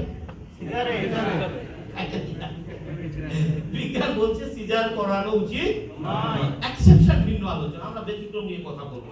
বলছে না, এটা করানো উচিত না। কেন? বিজ্ঞান বলছে এই শিশুটি যখন মায়ের জড়িপথ ধরে পৃথিবীতে আসে, মায়ের জড়িপথে জীবাণুর মহাসমুদ্র। এই শিশুটি যখন মায়ের জড়িপথ ছেড়ে পৃথিবীতে আসে, প্রথমে মায়ের দেহের জীবাণুর সাথে যুদ্ধ করে তার ইমিউনিটি শক্তিশালী করে তোলে। দেখো সিজারিয়ান বাচ্চারা প্রায় অসুস্থ থাকে, কথা ঠিক আছে? আমরা সবাই কথাটা জানি, কিন্তু পেছনের কারণটা কিন্তু আমরা জানি না। কারণ কি? কারণ সে তো মায়ের জীবাণুর সাথে যুদ্ধ করেনি। ফলে প্রকৃতির নতুন নতুন জীবাণুর সাথে যুদ্ধে সে কি হয়ে যায়? হেরে যায়। আমরা কি এখন জীবাণুর সাথে যুদ্ধ করছি? আমরা জীবাণুর সাথে যুদ্ধ করে বেঁচে আছি। সেদিন আপনার আমার মৃত্যু ঘটবে, যেদিন জীবাণুর সাথে যুদ্ধে আপনি হেরে যাবেন। আমরা যখন এসব কথা বলি তখন আমরা কিছু চুপ থাকি, কেন জানেন? ওই চিকিৎসা বেরিয়ারা আমাদের ছোটবেলা থেকে মগজে ঢুকিয়ে লিখেছে জীবাণু মুক্ত থাকে। আজকে আমরা জানলাম জীবাণু মুক্ত থাকার কোন সুযোগ ধরে থাকা যায়, জীবাণু মুক্ত থাকার সুযোগ নাই। জীবনের শেষ দিন পর্যন্ত জীবাণুর সাথে যুদ্ধ করে আপনাকে বাঁচতে হবে। সৃষ্টিকর্তার রহস্য জানতেন, তাই তিনি আপনার বডিতে কি দিয়ে রেখেছেন? ইমিউনিটি। ডাক্তার সাহেব এই কথাটা কেন বলেন না? তার এই কারণে বলেন না, তার ইমিউনিটি ঠিক রাখার দায়িত্ব তার হাতে নেই। এটা কার হাতে? এই জন্য তিনি বলেন ভ্যাকসিন মারেন, অ্যান্টিবায়োটিক খান।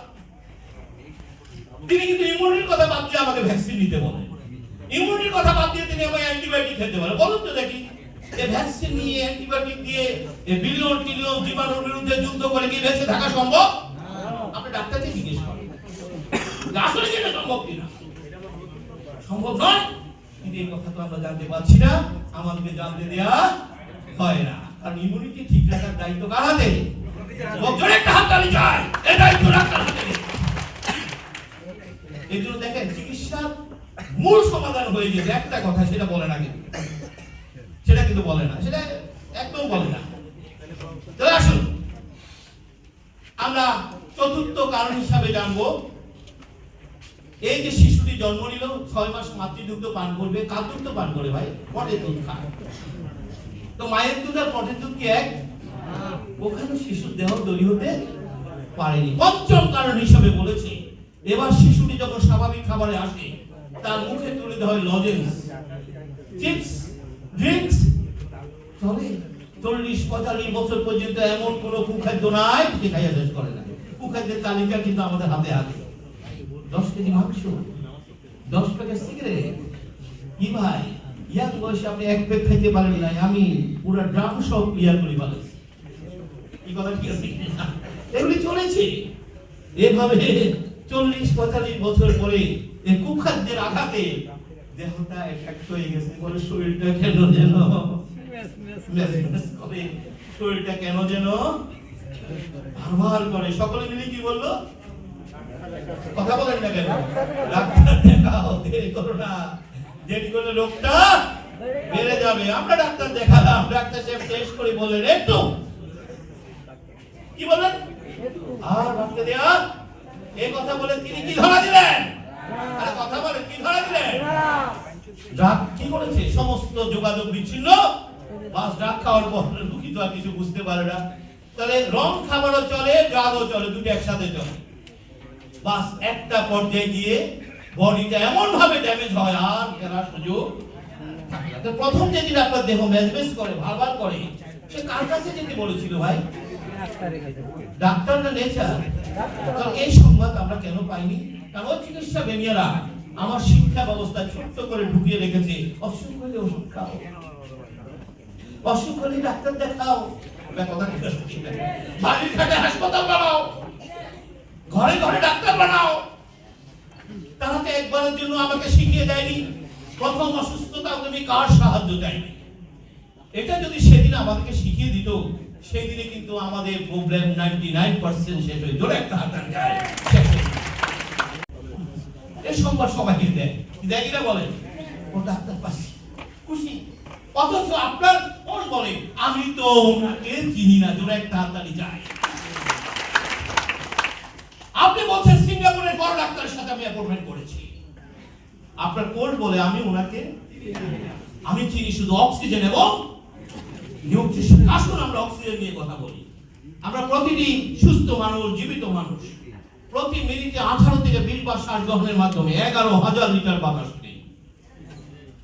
বাতাসে কি ছিল? শুধু কি অক্সিজেন? বাতাসে অক্সিজেন ছিল না, অনেক কিছু ছিল। এই মিশ্র বাতাস যখন আপনার নাক মুখ দিয়ে লাঙে এসেছে, লাং কি দিয়ে তৈরি? সেল দিয়ে তৈরি। লাঙের কোষগুলোকে বলা অ্যালভিওলি সেল। লাঙের কোষ কি করেছে? ওই 11,000 লিটার বাতাস থেকে 550 লিটার অক্সিজেন ধরে রেখেছে। সকলে একটা শ্বাস নেন, চমৎকার করে নিচ্ছেন, কিন্তু ভাবেন না মনে খামাকাই নেন। মানে কি করলেন? 24 ঘন্টায় 11,000 লিটার বাতাস ঢুকেছে, লাং 550 লিটার অক্সিজেন ছেড়ে বাকিটা ছেড়ে দিয়েছে। তো লাংসের অক্সিজেনটা ধরে কি করবে? সারা শরীরে ছড়িয়ে দেবে। কিভাবে ছড়াবে? আপনার সারা শরীরে রক্ত সঞ্চালন লাইন রয়েছে। এই রক্ত সঞ্চালন লাইনের উৎপত্তি হার্ট, হার্ট থেকে উঠে এটা সারা শরীরে জালের মতো বিস্তৃত হয়ে আবার হার্টে ফিরে এসেছে। এই পুরো রক্ত সঞ্চালন লাইনকে যদি লম্বা করা হয়, এর দৈর্ঘ্য হবে 1.5 লক্ষ কিলোমিটার। তাহলে আপনার বডিতে রক্ত সঞ্চালন লাইন কত কিলোমিটার? তাহলে এই রক্ত সঞ্চালন লাইনকে আমার লাঙের ভিতর দিয়ে যায়নি, কিডনির ভিতর, সব জায়গা দিয়ে গেছে। লাংসে কি করেছে? বাতাস থেকে অক্সিজেনটা ধরে সাথে সাথে তার পাশ দিয়ে বয়ে যাওয়া রক্ত সঞ্চালন লাইনে অক্সিজেনটা পাস করে দিয়েছে। আবার একটা শ্বাস নেয়। এমন একটু ভাবুন তো কি ঘটনা ঘটেছে, কতগুলি ঘটনা ঘটেছে। আমি শ্বাস নিলাম, লাংসের অক্সিজেনটা ধরে ফেললো, ব্লাডে পাস করলো, এই ব্লাড ধরে ফেললো। বলছে টোটাল প্রক্রিয়াটি সম্পন্ন হয় 1 সেকেন্ডের 1000 ভাগের 1 ভাগ সময়ের মধ্যে। জোরে একটা আপনাকে মনে রাখবেন, আপনার ডাক্তার আপনার বাড়ি থেকে অনেক দূরে, হাসপাতাল আরো দূরে। আপনার নেচার যদি আপনার সাথে বিক্রয় করে, ঘরের চৌকাঠ ফেরোতে পারবেন না। কিন্তু নেচার আমাদের সাথে বিক্রয় করে না, তাই ডাক্তার সুযোগটা গ্রহণ করে। জোরে একটা হাততালি যায়। তাহলে টোটাল ব্লাড ভলিউম আছে 5 থেকে 6 লিটার। কত লিটার? সেখানে 3টা রক্ত কোষ, যেহেতু বডি সেল দিয়ে তৈরি, সেখানে 3টা কোষ রয়েছে, white blood, red blood, platelet. Red ব্লাডকে দায়িত্ব দেওয়া হয়েছে লাংসের বাতাস থেকে অক্সিজেনটা ধরে যখনই লাঙে পাস করবে, তোমার কাজ হচ্ছে সেটাকে ধরে ফেলা। তো রেড ব্লাড অক্সিজেনটা ধরে ফেললো, রক্ত স্রোত এসে হার্টে নিয়ে আসলো। হার্ট কমান্ডে শুনবেন, হার্ট প্রতি মিনিটে 70 থেকে 72টা বিট করে 5 থেকে 6 লিটার রক্তকে 1 মিনিট সময়ের মধ্যে দুই বার পুরো দেহ ঘুরে নিয়ে আসে। একবার কত কিলোমিটার? 2 বার। আবার শুনেন, আপনার হার্ট প্রতি মিনিটে 70 থেকে 72টা পাম্প করে 5 থেকে 6 লিটার রক্তকে 1 মিনিট সময়ের মধ্যে 3 লক্ষ কিলোমিটার রাস্তা ঘুরে নিয়ে আসে।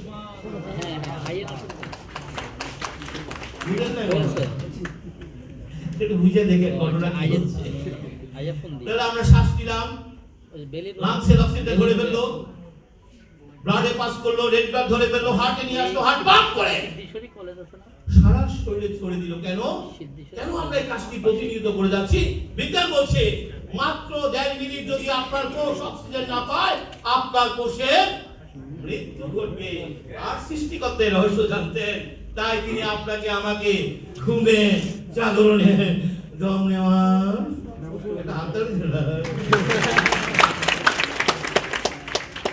কমে গিয়ে আমাকে এখন হাসপাতালে যেতে হলো। উত্তর কিন্তু আমরা পেয়েছি, জন্ম থেকে কোষ আঘাতপ্রাপ্ত। জোরে একটা হাততালি যায়। জন্ম থেকে ধাপে ধাপে এটি এমন বেশি আঘাতপ্রাপ্ত হয়েছে, 40-45 বছর যাওয়ার পরে সে আর থাকতে শুরু হয়ে গেল খেলা। মেসেজ কি ক্লিয়ার? তাহলে আমরা পেয়েছি এই কোষের অক্সিজেন দরকার না ডাক্তার দরকার? আরে জোরে বলেন। এই কোষের দরকার অক্সিজেন। তো অক্সিজেন কি সাইন্টিস্ট বানায়? অক্সিজেন কি ডাক্তার বানায়? প্রকৃতির গাছগাছালি অক্সিজেন তৈরি করে বাতাসে ছেড়ে দিচ্ছি, আর আমরা সেই অক্সিজেন গ্রহণ করে বেঁচে আছি। এই জন্য আমাদের এই প্রোগ্রামের শিরোনাম হচ্ছে nature is life, life is nature. আপনি দেখবেন এর বাইরে কারো কোনো সম্পর্ক নেই। আপনি যদি অক্সিজেন নিতে ব্যর্থ হন, পৃথিবীর সব ডাক্তার যদি আপনার সামনে দাঁড়িয়ে থাকে, আপনি বাঁচতে পারবেন না। জোরে থাকার যাবে বাঁচতে পারবেন। কথা ঠিক আছে কিনা? তবে সম্পর্ক কিন্তু যেখানে সেখানে আমাদের সম্পর্কটা আজকে কাটা হয়ে গেছে।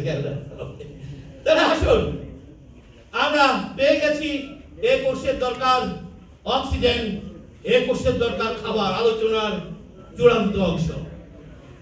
কোষের খাবারকে বলা হয় পুষ্টি, মুখের খাবারকে বলা হয় ফুড। সৃষ্টিকর্তার রহস্য জানতেন, আমরা খাবার খেয়ে বাঁচবো, তাই তিনি আমাদের খাবারের ব্যবস্থা রেখেছেন। আমরা খাবার খাবো, আপনার মুখ থেকে পাইপ পর্যন্ত 29 ফিট লম্বা একটা ডাইজেস্টিভ সিস্টেম রয়েছে, যার কাজ হচ্ছে খাবারগুলিকে ভেঙে ভেঙে ওই খাবারে থাকা পুষ্টিগুলো আলাদা করে কোষের কাছে প্রেরণ করা। বিজ্ঞান বলছি আপনার খাবারে কোনো পুষ্টি নাই, তাহলে যে খাবারে পুষ্টি নেই সেই খাবার কি ছিল? টক্সিন। 40 বছর ধরে কি খেয়েছেন?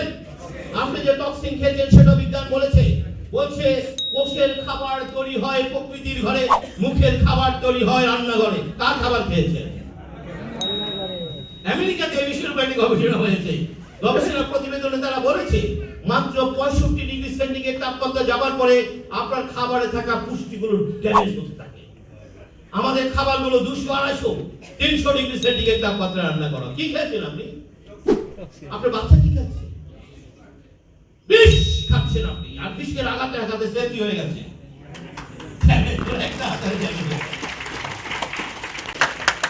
মৃত্যু তো হবে, এটা নিয়ে ভাবার কি দরকার আছে?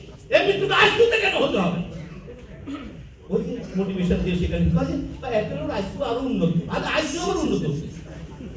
এটা ম্যানুয়ালি চালাইতে একটা মেশিন দিয়ে চালায়, জোরে একটা এই তো আর আইসিইউ কাজ হচ্ছে সাপোর্ট উন্নত এটা। কেন মৃত্যুটা প্রকৃতিতে হলে অসুবিধাটা কোথায় ছিল? কি হচ্ছে জানেন? এই মানুষগুলো চিকিৎসা ব্যয় মেটাতে মেটাতে পরিবার রাস্তায় নেমে যাচ্ছে। ভাই কথাগুলি ঠিক আছে কিনা বলেন? মৃত্যু তো হবে, তো সেটা আইসিইউতে কেন হতে হবে? সেটা প্রকৃতিতে হলে অসুবিধা কোথায় ছিল? এই মোটিভেশন আমাদেরকে দেয়া হয় না। আমি কথাটা বুঝতে পেরেছেন? কিন্তু বিজ্ঞান বলছে আমরা প্রকৃতিতে সুস্থ থাকি। Message clear? তাহলে কোষের খাবার 6টি, কয়টি? মুখের খাবার হাজার হাজার, সিএফসি ডিএফসি কে খাবার। আজকে ভালো করে শুনে রাখুন, আপনি যত মজার করে খান আপনার দেহ কিন্তু কোষ কিন্তু 6টির বাইরে কোনো খাবার গ্রহণ করে না। এই জন্য বিজ্ঞান বলছে খাবারকে বেশি পরিবর্তন করা যাবে না। কিন্তু আজকে আমার খাবারগুলো এত পরিবর্তন হয়ে যাচ্ছে। আমাদের গৃহিণীরা ইউটিউব দেখা দেখা রান্না করে, ওই দেখা দেখা রান্না করে, মজার মজার রেসিপি তৈরি করে। এই যে রেসিপি তৈরি করছেন, রেসিপি তৈরি করতে গিয়ে সমস্ত নিউট্রিশন কি হয়ে গেছে? তাহলে আপনি কি খাচ্ছেন? টক্সিন। আমি অনেক সময় যোগ করে বলি, আপনার পরিবারের গৃহকর্ত্রী যদি সঠিক পুষ্টি জ্ঞান থাকে, সঠিকভাবে পুষ্টি ব্যবস্থা করতে পারে, 80% ডিজিজ ঘর থেকে বিদায় হয়ে যাবে। জোরে কামড় যায় 80%। ওনারা হলো অসুখের তৈরির দিব্য খেয়াল রাখতে হবে। তিনি জানেন না কিভাবে খাবার পরিবেশন করতে হবে। নিজে অসুস্থ হয়, পরিবারকে অসুস্থ বানায়, তাও নিজে ডাক্তার পেছনে দৌড়ায়। কি ভাই কথা ঠিক আছে কিনা? আমেরিকান স্ট্যান্ডার্ড হচ্ছে একজন মানুষের সারা মাসের তেল দরকার মাত্র আধা লিটার।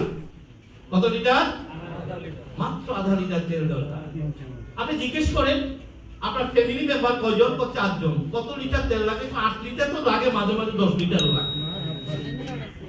কি কথা ঠিক আছে? তাহলে হিসাবে কত লিটার দরকার? 2 লিটার। কত লাগছে? কত লিটার? 8 লিটার। তাহলে বাকিরা গেল কোথায়? এগুলো কিন্তু আপনার হার্ট ডিজিজ তৈরি করেছে, কিডনি ড্যামেজ করেছে, লিভার ড্যামেজ করেছে। এবং বিজ্ঞান বলেছে আজকে যে ক্যান্সারের এত প্রকোপ, এর পেছনে এই তেলের বাহাদুরি। জোরে একটা হাত তালি চাই, এই তেলের বাহাদুরি। আপনি খাদ্য সংশোধন করবেন না, আপনি খাদ্য চেঞ্জ করবেন না, আপনি কখনো রোগ মুক্তির আশা করতে। মেসেজটা কি ক্লিয়ার? আসুন আমরা তখন আলোচনা আমরা কিন্তু এখন ফাইনালে আমরা যেটা একটা সমাধানটা দেব। আমরা কি 80% খুঁজে পাচ্ছি তো নাকি? আসুন পুরোটা পেয়ে যাবেন। আমরা এতক্ষণ আলোচনা দেখেছি আমাদের সমস্যা কোথায়? কোষে। আচ্ছা এতক্ষণ আলোচনা আমরা কি দেখেছি আপনার এই কোষটি অসুস্থ হয়েছে কোনো ডাক্তারের অভাবে? আপনার কোষটি অসুস্থ হয়েছে কোনো হাসপাতালের অভাবে? কিন্তু আমাদের মাথায় কি ঢুকিয়ে রেখেছে? এই সময় মতো ডাক্তার দেখান না, এই কারণে তো সমস্যা হবে। ভাই কথা ঠিক আছে কিনা? সময় মতো ডাক্তার দেখাই, এই কারণে সমস্যা হয়েছে। অথচ আমরা এখন দেখলাম এই কোষটি কিন্তু ডাক্তারের অভাবে অসুস্থ, হাসপাতালের অসুস্থ হয়নি। আমাদের সকলের আক্ষেপ কি জানেন? গ্রামের মানুষ বলে যদি একটা বড় প্রফেসর দেখাতে পারতাম। এই আক্ষেপে কি মানুষ আছে? শহরের মানুষ যদি সিঙ্গাপুর যেতে পারতাম। এই কথা ঠিক কিনা? অথচ আজকে আমরা দেখলাম এই ডাক্তারের অভাবে, হাসপাতালের অভাবে অসুস্থ হয়নি। সে 3টি কারণে অসুস্থ হয়েছে। একটা অক্সিজেনের অভাব, পুষ্টির অভাব, টক্সিনের আঘাতরে কাতার খায়। এখানে যদি সবাই আপনার ডক্টর হন, আমি চ্যালেঞ্জ করে দিলাম, আপনি একটি পয়েন্টও দেখাতে পারবেন না যে আপনার অভাবে আমি অসুস্থ হয়েছি। বরং আমরা দেখে দিতে পারবো আপনি ঢুকার পরে আমি ফাইনাল হয়ে গেছি। কি কথা ঠিক না? এখানে কোনো সমস্যা ছিল না, জাত নেওয়ার পরে কিন্তু বিপদ শুরু হয়ে গেছে। মেসেজ কি ক্লিয়ার? আপনি বলতে পারেন অক্সিজেনের অভাব কিভাবে হলো? বিজ্ঞান নিজে স্বীকার করেছে প্রকৃতিতে অক্সিজেন স্বল্পতা আছে। কেন? অক্সিজেনের উৎস গাছগাছালি কেটে কি করে দেওয়া হচ্ছে? বিলীন করে দেওয়া হচ্ছে। আমাদেরকে বলা হয় পৃথিবীর ফুসফুস, প্রতি বছর হাজার হাজার কিলোমিটার আমাজন বন কেটে ছাই করে দেওয়া হচ্ছে। প্রকৃতিতে অক্সিজেন স্বল্পতা দেখা দিচ্ছে, আমাদের কিছু করার নেই। আমরা ইচ্ছা করলে কিছু করতে পারবো না, কিন্তু আমরা নিজের একটা ক্ষতি করি। সেই ল্যাম্পটা বয়স থেকে কি করি?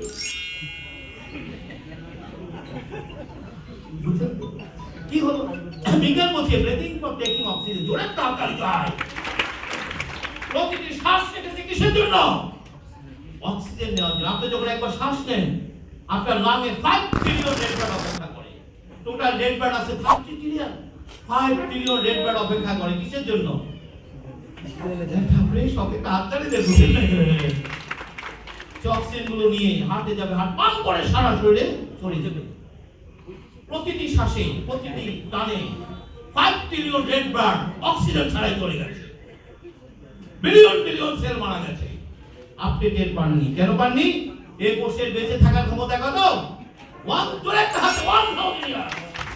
এই জন্য 40-45 বছর পর্যন্ত আমরা আমাদের কোনো বড় ড্যামেজ টের পাই না। এই যে বুঝছেন তো, বড় নিজে সেটা সামাল দেয়, কিন্তু একটা পর্যায়ে সামাল দিতে এই সিভিয়ার কেস আপনি পড়ে গেলেন। আসুন, বিজ্ঞান আপনাদের জন্য চমৎকার সুখবর নিয়ে এসেছে। বিজ্ঞান বলছে আমরা যদি আবারও এই কোষের অক্সিজেন ফেরত দিতে পারি, পুষ্টি ফেরত দিতে পারি এবং টক্সিন প্রত্যাহার করতে পারি, এই কোষটি আবারও আপনার জন্য ঘুরে দাঁড়াবে। আর এই প্রক্রিয়াটির নাম স্টেম সেল নিউট্রিশন থেরাপি। এই যে 2012, 2015, 2016 সালে এর বিভিন্ন অংশে চিকিৎসা বিজ্ঞানে নোবেল পুরস্কার রয়েছে। এই বিষয়ে আমার লেখা আর্টিকেল আমেরিকার হার্ভার্ড ইউনিভার্সিটির নার্সিং ডিপার্টমেন্টে পড়ার জন্য নির্বাচন করেছে। একটা হাততালি দিতে পারেন। আমি আপনাকে যে প্রেজেন্টেশনটা দেখালাম, এই প্রেজেন্টেশনটা আমেরিকা সেন্ট্রাল টেক্সাস কলেজ, যেটা ইউএস আর্মি পরিচালিত করে, তারা তাদের স্টুডেন্টের জন্য এই প্রোগ্রামটা নির্বাচন করেছে। শুধু তাই না, তারা অনলাইন থেকে প্রোগ্রামগুলো $20 পে করে প্রোগ্রামটি দেখতে হয়। টাকা পয়সা দিচ্ছেন? আমি জানি আপনি টাকা পয়সা দেন না, যোগ করলাম। তা আপনি এসে কি ভুল করেছেন? কথা বলেন না। এসে কি ভুল করেছেন? আপনি তো আসতে চাননি, আপনাকে জোর করে ধরে আসতে এখানে। আমাদেরকে শুধু জোর করে ডাক্তারের কাছে নিতে হয় না, ওখানে কিন্তু স্বেচ্ছা যায়। তাই কথা ঠিক আছে কিনা? দৃষ্টিভঙ্গি পরিবর্তন করা উচিত। আসুন আমরা প্রোগ্রামটি দেখবো। শেষ অংশ, কিভাবে আপনি এই মেথড ব্যবহার করে আপনি আবারও রোগমুক্ত হবেন। কোষটা কিভাবে চলে? শুক্রাণু এবং ডিম্বাণু। শুক্রাণু এবং ডিম্বাণুর মিলনের ফলে এই জাইগোটটি তৈরি হলো। এটি ডিভিশন হচ্ছে, ডিভিশন হয়ে এটা 220টা কোষে পরিণত হয়ে গেছে। এক একটি কোষ এক একটি অর্গানে পড়ে। এটা আমাদের বডি সিস্টেম। বিজ্ঞানীরা এই প্রথম 220টি কোষের নাম রেখেছে স্টেম সেল। কি সেল? এক একটি স্টেম সেল এক একটি অর্গানে কনভার্ট হয়ে গেছে। তাহলে এক একটি স্টেম সেল এক একটি অর্গানে কনভার্ট হওয়ার পর অর্গানের একটি কাজ আছে না? হার্টের একটা কাজ আছে, কিডনির একটা কাজ আছে, লিভারের একটা কাজ আছে। তাই এদেরকে বলা হয় ফাংশনাল সেল। কি সেল? তাহলে আমার দেহটা কোন সেল দিয়ে পরিচালিত? Functional cell. আমি ডাক্তারের কাছে যাচ্ছি কোন সেলের প্রবলেম নিয়ে? হার্টের প্রবলেম, কিডনির প্রবলেম, লিভারের প্রবলেম, রাইট? বিজ্ঞান কি বলছে শুনুন। বিজ্ঞান বলছে আপনার আমার বডিতে কোনো ফাংশনাল সেল 7 থেকে 10 বছরের বেশি বডিতে থাকে না। এটা একটা নদীর স্রোতের মতো। আপনি নদীর যে পানিটা দেখছেন, এই পানিটা অন্য নিউ। নদীর পানি অলওয়েজ নিউ। আপনি যে দেহটা দেখছেন, এই দেহটা অলওয়েজ নিউ। এটা এত ধীর গতিতে ঘটে যে আমরা বাইরে থেকে বুঝতে পারি না। আবার সব ফাংশনাল সেল একসাথে চেঞ্জ হয় না, এক একটা চেঞ্জিং টাইম এক এক রকম। যেমন ধরেন টোটাল রেড ব্লাড চেঞ্জ হয়ে যায় 120 দিনে, টোটাল লিভার চেঞ্জ হয়ে যায় মাত্র 42 দিনে। ডাক্তার বলেছে লিভারের সমস্যা আছে কতদিন? বলছে লিভার ঝকঝকে কতদিন? অর্থাৎ আপনাদের কাছে নতুন চিকিৎসা পদ্ধতির মেসেজ হলো ফাংশনাল সেলের কোনো প্রবলেম নিয়ে মাথা ঘামানোর দরকার নেই। এটি সুস্থ থাকলেও থাকবে না, অসুস্থ থাকলেও থাকবে না, এটি বডি থেকে চলে যায়, সেটা নিউ সেল রিপ্লেস করবে। আর নিউ সেল রিপ্লেস করার দায়িত্বটা কার হাতে? Yes! বিজ্ঞান আপনার বডিতে একটা শক্তিশালী সেল শনাক্ত করেছে, এই কোষটির নাম স্টেম সেল। বলছে যখনই যে ফাংশনাল সেল বডি থেকে চলে যাবে সাথে সাথে স্টেম সেল সেটা রিপ্লেস করে দেবে। স্টেম সেলের ক্ষমতা হচ্ছে এটি যে কোনো অর্গানিক সেলে কনভার্ট হয়ে যেতে পারে।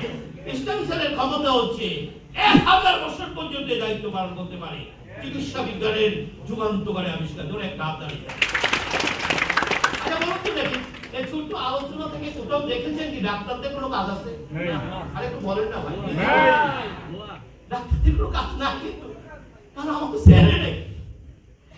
তাহলে পেলাম কি? ন্যাচারাল ল হচ্ছে ওল্ড সেল চলে যাবে, নিউ সেল রিপ্লেস করবে, এটা ন্যাচারাল ল। কিন্তু ওল্ড সেল চলে গেছে, নিউ সেল আসেনি, তাহলে কি আপনার বড় অর্গানগুলি কি রিবিল্ড হবে? এই শুরু হয়ে গেল। এই যে আমরা যেটা বলি হার্টের প্রবলেম, কিডনির প্রবলেম, ডাক্তার বলে হার্ট ক্ষয় হয়ে গেছে। কেন ক্ষয় হলো? আসলে হার্ট ক্ষয় হয়নি, হাত ক্ষয় হয়নি, নতুন হাত জোরে একটা হাত ধরে নতুন হাত তৈরি হয়নি, হাত ক্ষয় হয়নি, ক্ষয়কে ন্যাচারাল ল। তাহলে আপনি তো গেলেন ডাক্তার, আসলে কি সমাধানটা কি হবে ডাক্তারের কাছে যাওয়ার পরে? কেন হবে না? কারণ আপনার কোর্স তো ডাক্তার ছেলে, জোরে একটা হাত ধরে আপনার কোর্স তো ডাক্তার ছেলে। তাহলে পৃথিবীর কোন ডাক্তার, কোন হাসপাতাল যদি দাবি করে আপনি তার কাছে যাওয়ার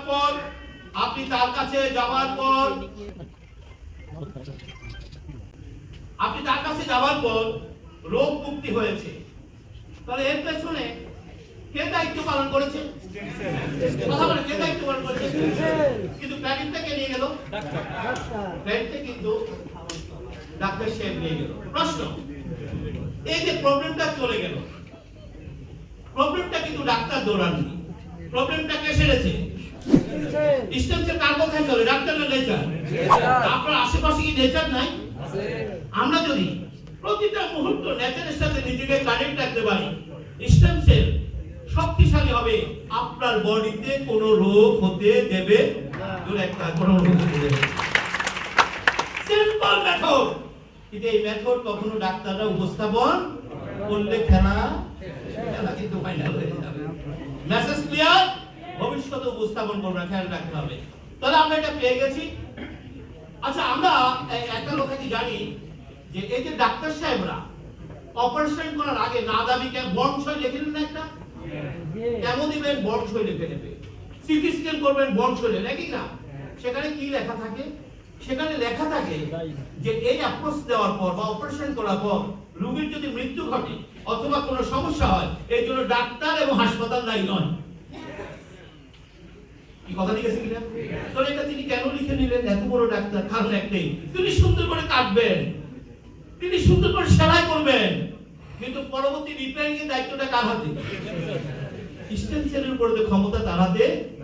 আগে থেকে তিনি না আমি লিখে তো একটা আগে থেকে না আমি বাইরে করা হয়ে গেল। তাহলে পৃথিবীর কোন ডাক্তার, হাসপাতাল যদি দাবি করে তার কাছে যাওয়ার পর আপনি রোগ মুক্তি পেয়েছেন, আর আমরা এর পেছনে জেনেছি এর পেছনে মুখ্য ভূমিকা পালন করেছে কে? Stem cell. আমাদের প্রশ্ন, আমরা আমাদের নিজের দেহের স্টেম সেলকে নার্সিং করার মাধ্যমে, প্রতিদিন নার্সিং করার মাধ্যমে কেন ঘরে বসে রোগ মুক্ত থাকতে পারবো না? কথা ঠিক আছে কিনা বলে? ডাক্তার কিন্তু স্টেম সেলের ক্ষমতা ব্যবহার করে এত বড় ডাক্তারি করছে। দেখো সুন্দর করে 8 ঘন্টা 9 ঘন্টা অপারেশন করে আইসিইউর মধ্যে ঢুকাই 72 ঘন্টা অপেক্ষা করেন। কেন অপেক্ষা করতে হবে? কারণ যতক্ষণ স্টেম সেল রেসপন্স করবে না, তার হিলিং এর কাজ শুরু হবে না। Message clear? আমরা যদি প্রতিদিন আমাদের স্টেম সেলকে শক্তিশালী রাখি, আমরা কিন্তু রোগ মুক্ত থাকতে পারি। Message clear? ছোট্ট একটা উদাহরণ দিয়ে আলোচনাটা শেষ করব, 5-7 দিনের আলোচনা শেষ হয়ে যাবে। রেড বার্ড আপনাদের ভালো লাগবে? রেড বার্ডের বয়স কত? 120। রেড ব্লাডের কাজ কি? ভুলে গেছেন? অক্সিজেন ক্যারি করে। আচ্ছা, রেড ব্লাড যদি অক্সিজেন ক্যারি না করে আপনি সর্বোচ্চ কতক্ষণ বাঁচবেন? 4 মিনিট। 50 বছর কেমনে বেঁচে আছেন কখনো কি নিজেকে জিজ্ঞেস করেছেন? আসল উত্তরটা জেনে নিন। আপনার বডিতে প্রতি সেকেন্ডে 20 লক্ষ রেড ব্লাড মারা যায়। এটা ন্যাচারাল না ন্যাচারাল? আচ্ছা বলুন তো দেখে 1.5-2 ঘন্টা কি পরিমাণ রেড ব্লাড মারা গেছে? কয়েকশো মিলিয়ন। আচ্ছা, এত রেড ব্লাড মারা যাওয়ার কারণে আমার কি রেড ব্লাডের সংখ্যা কমে যাওয়ার কথা না? কমেনি কিন্তু। কারণ কি? যে পরিমাণ রেড ব্লাড প্রতি সেকেন্ডে মারা যাচ্ছে সম পরিমাণ ব্লাড স্টেম ধরে এজন্য 2 ঘন্টা রেড ব্লাড। তাহলে রেড ব্লাড কমে গেলে একটা রোগের নাম অ্যানিমিয়া। গ্রামে গঞ্জে সব জায়গায় অ্যানিমিয়া। কি বলে? রক্ত শূন্য। গ্রামের দেশে কি বলে? রক্ত শূন্য হয়ে গেছে, রক্ত পড়ে গেছে, রক্ত ঝরে গেছে, রক্ত পড়েও নাই, ঝরেও নাই, রক্ত শূন্য হয়ে নাই। সমস্যা কোথায়? New blood. এর একটা হাতে নিউ ব্লাড তৈরি হয়। আচ্ছা, ব্লাড যদি তৈরি না হয় তাহলে সমস্যা হবে না? হবে। আপনি কি বসে থাকবেন? আপনি ডাক্তার কাছে এই বিষয়ে বিশেষজ্ঞ ডক্টরকে বলা হয় হেমাটোলজিস্ট। কি বলা হয়? হেমাটো মানে ব্লাড, ল্যাটিন শব্দ। লজিস্ট মানে বিশেষজ্ঞ। উনি কিসের বিশেষজ্ঞ? আচ্ছা, রক্তের বয়স কত? উনি কত দিনের বিশেষজ্ঞ? বুঝে নিন কি বলতেছে। এরপরে কিন্তু ওনার কোনো কাজ নাই। আচ্ছা, ভালো কথা, আমরা ডাক্তারের কাছে যাব। ডাক্তার সাহেবরা প্রথমে প্রত্যেক রোগীদের ব্লাড টেস্ট কেন করান আজকে একটু জেনে নেন, কাজে লাগবে। কি ব্লাড টেস্ট করেন কিনা? কমন। কেন টেস্ট করেন? আসলে তিনি টেস্ট করে দেখেন হিমোগ্লোবিনের মাত্রাটা দেখেন। আমরা জানি হিমোগ্লোবিন অক্সিজেন রিসিভ করে। রেড ব্লাডের উপরে একটা আবরণ থাকে, আবরণটাকে হিমোগ্লোবিন বলে। মূলত অক্সিজেনটা রিসিভ করে হিমোগ্লোবিনে। এই জন্য পৃথিবীর সব ডাক্তাররা সকল রোগীদের আগে হিমোগ্লোবিন দেখেন। কেন হিমোগ্লোবিন দেখেন? তিনি আগে হিমোগ্লোবিন দেখে নিশ্চিত হন প্রকৃতির সাথে আপনার সম্পর্কটা ঠিক আছে কিনা। দূর একটা আকার দেয়। কারণ অক্সিজেন ছাড়া মানুষ বাঁচে না। অক্সিজেন রিসিভ করবে কে? এই জন্য আগে হিমোগ্লোবিন দেখেন। তিনি হিমোগ্লোবিন টেস্ট করে পেলেন 7%। একজন সুস্থ মানুষের দেহে হিমোগ্লোবিনের পরিমাণ থাকবে 12 থেকে 14%। আছে কত পার্সেন্ট? তিনি সাথে সাথে সিদ্ধান্ত দেবেন। তিনি এত বড় ডাক্তার, 3টা কথা। কি? হিমোগ্লোবিন কম মানে অক্সিজেন লেভেল কথা বলেন, কথা শিখে সত্য। হিমোগ্লোবিন কম মানে অক্সিজেন লেভেল, আর অক্সিজেন লেভেল কম মানে সবচেয়ে বড় ঝুঁকিতে কে আছে? যে কোনো মৃত্যু করতে পারে। এই জন্য তিনি দ্রুত গতিতে সিদ্ধান্ত দিলেন রোগীকে এক্ষুনি ব্লাড দিতে হবে। আজকে ভালো করে শুনে রাখুন, রোগীকে কেন ব্লাড দিতে বলা? কারণ ব্লাড কখনো ল্যাবে তৈরি হয় না, ব্লাড কখনো সাইন্টিস্ট বানাতে পারে না। মানুষের দেহে রক্ত মানুষের দেহে প্রবেশ করিয়ে তার হিমোগ্লোবিন লেভেল বাড়িয়ে দিতে হয়। দুর্ঘটনায় রক্তপাত ঘটে, অনেক মেয়েদের সন্তান প্রসবের পর প্রচুর রক্তপাত ঘটে, যাদের স্টেম সেল দুর্বল তাদেরও রক্ত তৈরি কম হয়। প্রত্যেকের ক্ষেত্রে একই বক্তব্য, ব্লাড দিতে হবে। মেসেজটা কি ক্লিয়ার? আচ্ছা, তিনি 3-4 প্লেট ব্লাড দেওয়ার পরে আবার ব্লাড মাপলেন। ব্লাড নেমে দেখলেন ওকে। কি ওকে? হিমোগ্লোবিন লেভেল উঠে গেছে। আচ্ছা, হিমোগ্লোবিন লেভেল উঠে গেছে মানে কি উঠে গেছে? Oxygen level. আর অক্সিজেন লেভেল উঠে গেছে মানে স্ট্রোকের ঝুঁকি। সিম্পল, একদম সিম্পল। একটা টিকসই মানে টেনশন নেই। ঠিক আছে? কিভাবে বুঝবেন টেনশন নেই? আজকে কথা জেনে রাখেন, আমরা বলি ক্যান্সারে মারা গেছে, আমরা বলি হার্ট অ্যাটাকে মারা গেছে, আমরা বলি ওই রোগে মারা গেছে, সে রোগে মারা। নো, একজন মানুষের সর্বশেষ মৃত্যু করবে কোন যখন অক্সিজেন হারাবে। জোরে একটা অক্সিজেন। এই জন্য ডাক্তাররা সবসময় এই জিনিসটা মনিটরিং করে। তাহলে আসেন, তিনি যে 3-4 ব্যাগ ব্লাড দিলেন সেটা কি থাকবে? এটা উঠলো কিভাবে? তিনি যতবারে ব্লাড দিয়েছেন ততবারে রোগীকে বলেছেন একটু দুধ খান, একটু ডিম খান। বলেছেন কিনা বলেন? একটু ফলমূল খান। আপনি রোগী দেখার সময় কি নিয়ে গেছেন? ফলমূল নিয়ে গেছেন না সিগারেটের বাক্স নিয়ে গেছেন? ওখানে ছিল রহস্য, খাবারে ছিল পুষ্টি। আর এই পুষ্টি কাকে বুশ করেছে? স্টেন্সের প্রবলেম। জোরে একটা প্রবলেম। ক্যারেক্টারকে নিয়ে গেল এত বড় ডাক্তার, 6 মাসের আগে অ্যাপয়েন্টমেন্ট পাওয়া যায় না। আচ্ছা, রেড ব্লাডের বয়স কত ভাই? 6 মাস 180 দিন। এই যে আপনি 6 মাস পরে ডাক্তারের অ্যাপয়েন্টমেন্ট পাইছেন, আপনার ব্লাড আছে, তাহলে বেঁচে ছিলেন কিভাবে? Stem cell. বিজ্ঞান বলছে এটি এমন একটি শক্তিশালী সেল, এটি সামান্যভাবে প্রকৃতির সাথে কানেক্ট হলে বিলিয়ন বিলিয়ন সেল তৈরি করে বডিতে চলে যায়। করে একটা হাতার চাই, যার কারণে আমরা মরতে মরতে বেঁচে যাই। আমি বুঝাতে পেরেছি? এখানে ডাক্তারের কোনো ক্রেডিট, কারণ সে প্রকৃতির সাথে কানেক্ট পেলেই দ্রুত গতিতে ডিভিশন করে বিলিয়ন বলছে, বিলিয়ন বিলিয়ন সেল তৈরি করে ছেড়ে দেয়। আমরা কি রহস্যটা খুঁজে পেয়েছি? তাহলে আমরা অলরেডি আলোচনা শেষ হয়ে গেছে। আমরা কি 80% বুঝে পেয়েছি? কারা কারা পাননি একটু হাত তুলেন। তাহলে কি হাত তালি পেতে হতে পারে না? আমি বলেছি 80% হয়েছে কিনা বলেন। এবার 20% বুঝে নেন, 20% বুঝে নেন। আলোচনা শেষ। এগুলি কি সেল ভাই? আচ্ছা, এগুলি কি বডিতে থাকবে? থাকবে? থাকবে না, এগুলি রিবিল্ড হবে। রিবিল্ড কে করবে? Stem cell. আচ্ছা, স্টেম সেল তো দুর্বল। তাহলে স্টেম সেল যদি দুর্বল হয়, ফাংশন সেল কি হবে? দুর্বল সেল। দুর্বল সেল কাকে মেসেজ করবে? এটা নিয়ম, নয়তো আপনি বুঝতে পারবেন না। দেখুন কিছু পেশেন্ট আছে সারাক্ষণ অভিযোগ করে, ও বাবা রে, আর পারতেছি না বাবা, বেশি রে। আচ্ছা, ডায়াগনোসিস এর দরকার আছে, ডায়াগনোসিস হয়ে গেছে কিন্তু এই তার ফাংশনাল সেলগুলো এত দুর্বল। আর সবাই কাকে মেসেজ করে? ব্রেন তো লোড দিতে। এই ও বেশি রে বাবা রে, পারি না রে। আর ঘরে ঘরে আছে গাছে কিনা বলে। আচ্ছা, এই রোগীর কি বাসায় রাখা যাবে? তাকে অবশ্যই হাসপাতালে নিতে হবে, ডাক্তার কাছে নিতে হবে। দেখবেন এই সমস্ত রোগীদেরকে ডাক্তার কাছে নেওয়ার পর ডাক্তার প্রথমে একটা ইনজেকশন পুশ করে। ইনজেকশনটার নাম মরফিন ইনজেকশন। ইনজেকশনটার কাজ হচ্ছে মুহূর্তের মধ্যে ব্রেনের সাথে হোল বডির যোগাযোগ বন্ধ। ও সারা কি ধরপর ধরপর ওমা এখন কি সুন্দর করে ঘুমায় রোগী, ঘুমায় কেন ঘুমায়? তার ব্রেনের সাথে কোনো সিগন্যাল নাই। আমরা এটা সমর্থন করি কতদিন? রোগীর জন্য এটা প্রয়োজন আছে, ওই মুহূর্তে রোগীর এটা প্রয়োজন আছে, তার আরামেরও দরকার আছে। কিন্তু রোগী যদি এটা মনে করে না, বড় ডাক্তার না, বড় হাসপাতাল না, এটা দিলে ভালো লাগে, খাইলে ভালো লাগে, এই বিপদ এই শুরু হয়ে গেল। এবং তাই হচ্ছে আমাদের রোগীরা যে ডাক্তারের জাগ খাইয়া মজা পায় তার খোলস বাতাসে নিচে রাখে। আর যখনই সমস্যা হয় ওটা নিয়ে বাজারে তো সিঙ্গাপুরের ডাক্তার দেখছে, আসেনি এটা বা কথা ঠিক আছে কিনা? ও ভ্যালোরের ডাক্তার দেখছে, ওইটা খালি ভালো লাগে। কেন ভালো লাগে? কারণ সে ব্রেনের সাথে সিগন্যাল কি করে দিয়েছে, এটা খালি তার ভালো লাগে। আমরা এটা সমর্থন করি কতদিন? আপনি যদি দিনের পর দিন এই প্রক্রিয়া চালাতে থাকে, আপনি বুঝতে পারছেন আপনি ভয়ঙ্কর বিপদের মধ্যে পড়ে যাবেন।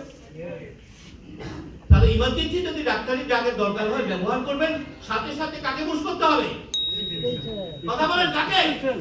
স্টেম সেল পুশ করতে হবে। স্টেম সেল যখন অ্যাক্টিভ হয়ে যাবে, রিপেয়ারিং এর কাজটা কমপ্লিট করবে, প্রবলেম ধরে একটা প্রবলেম। আমরা কিন্তু সেকেন্ড কাজটাকেও করি না। এটা করি কখন? যখন একদম শেষ। ডাক্তার বলে আল্লাহ আল্লাহ করেন, তখন অনেক সময় রিকভারি হয় না। আসুন আপনার কোষের খাবারগুলো দেখে নেন। কোষের খাবার কয়টি? Amino acid, glucose, fatty acid, vitamin, mineral water. এগুলি কি ল্যাবে তৈরি হয়? রান্নাঘরে তৈরি হয়? কোথায় পাওয়া যায়? প্রকৃতিতে। এখানে কোথাও কালো ভুনা আছে? সিএফসি, ডিএফসি, কেএফসি সাইড আছে কি? সারাদিন সারা বছর এগুলি তো আমরা খাচ্ছি।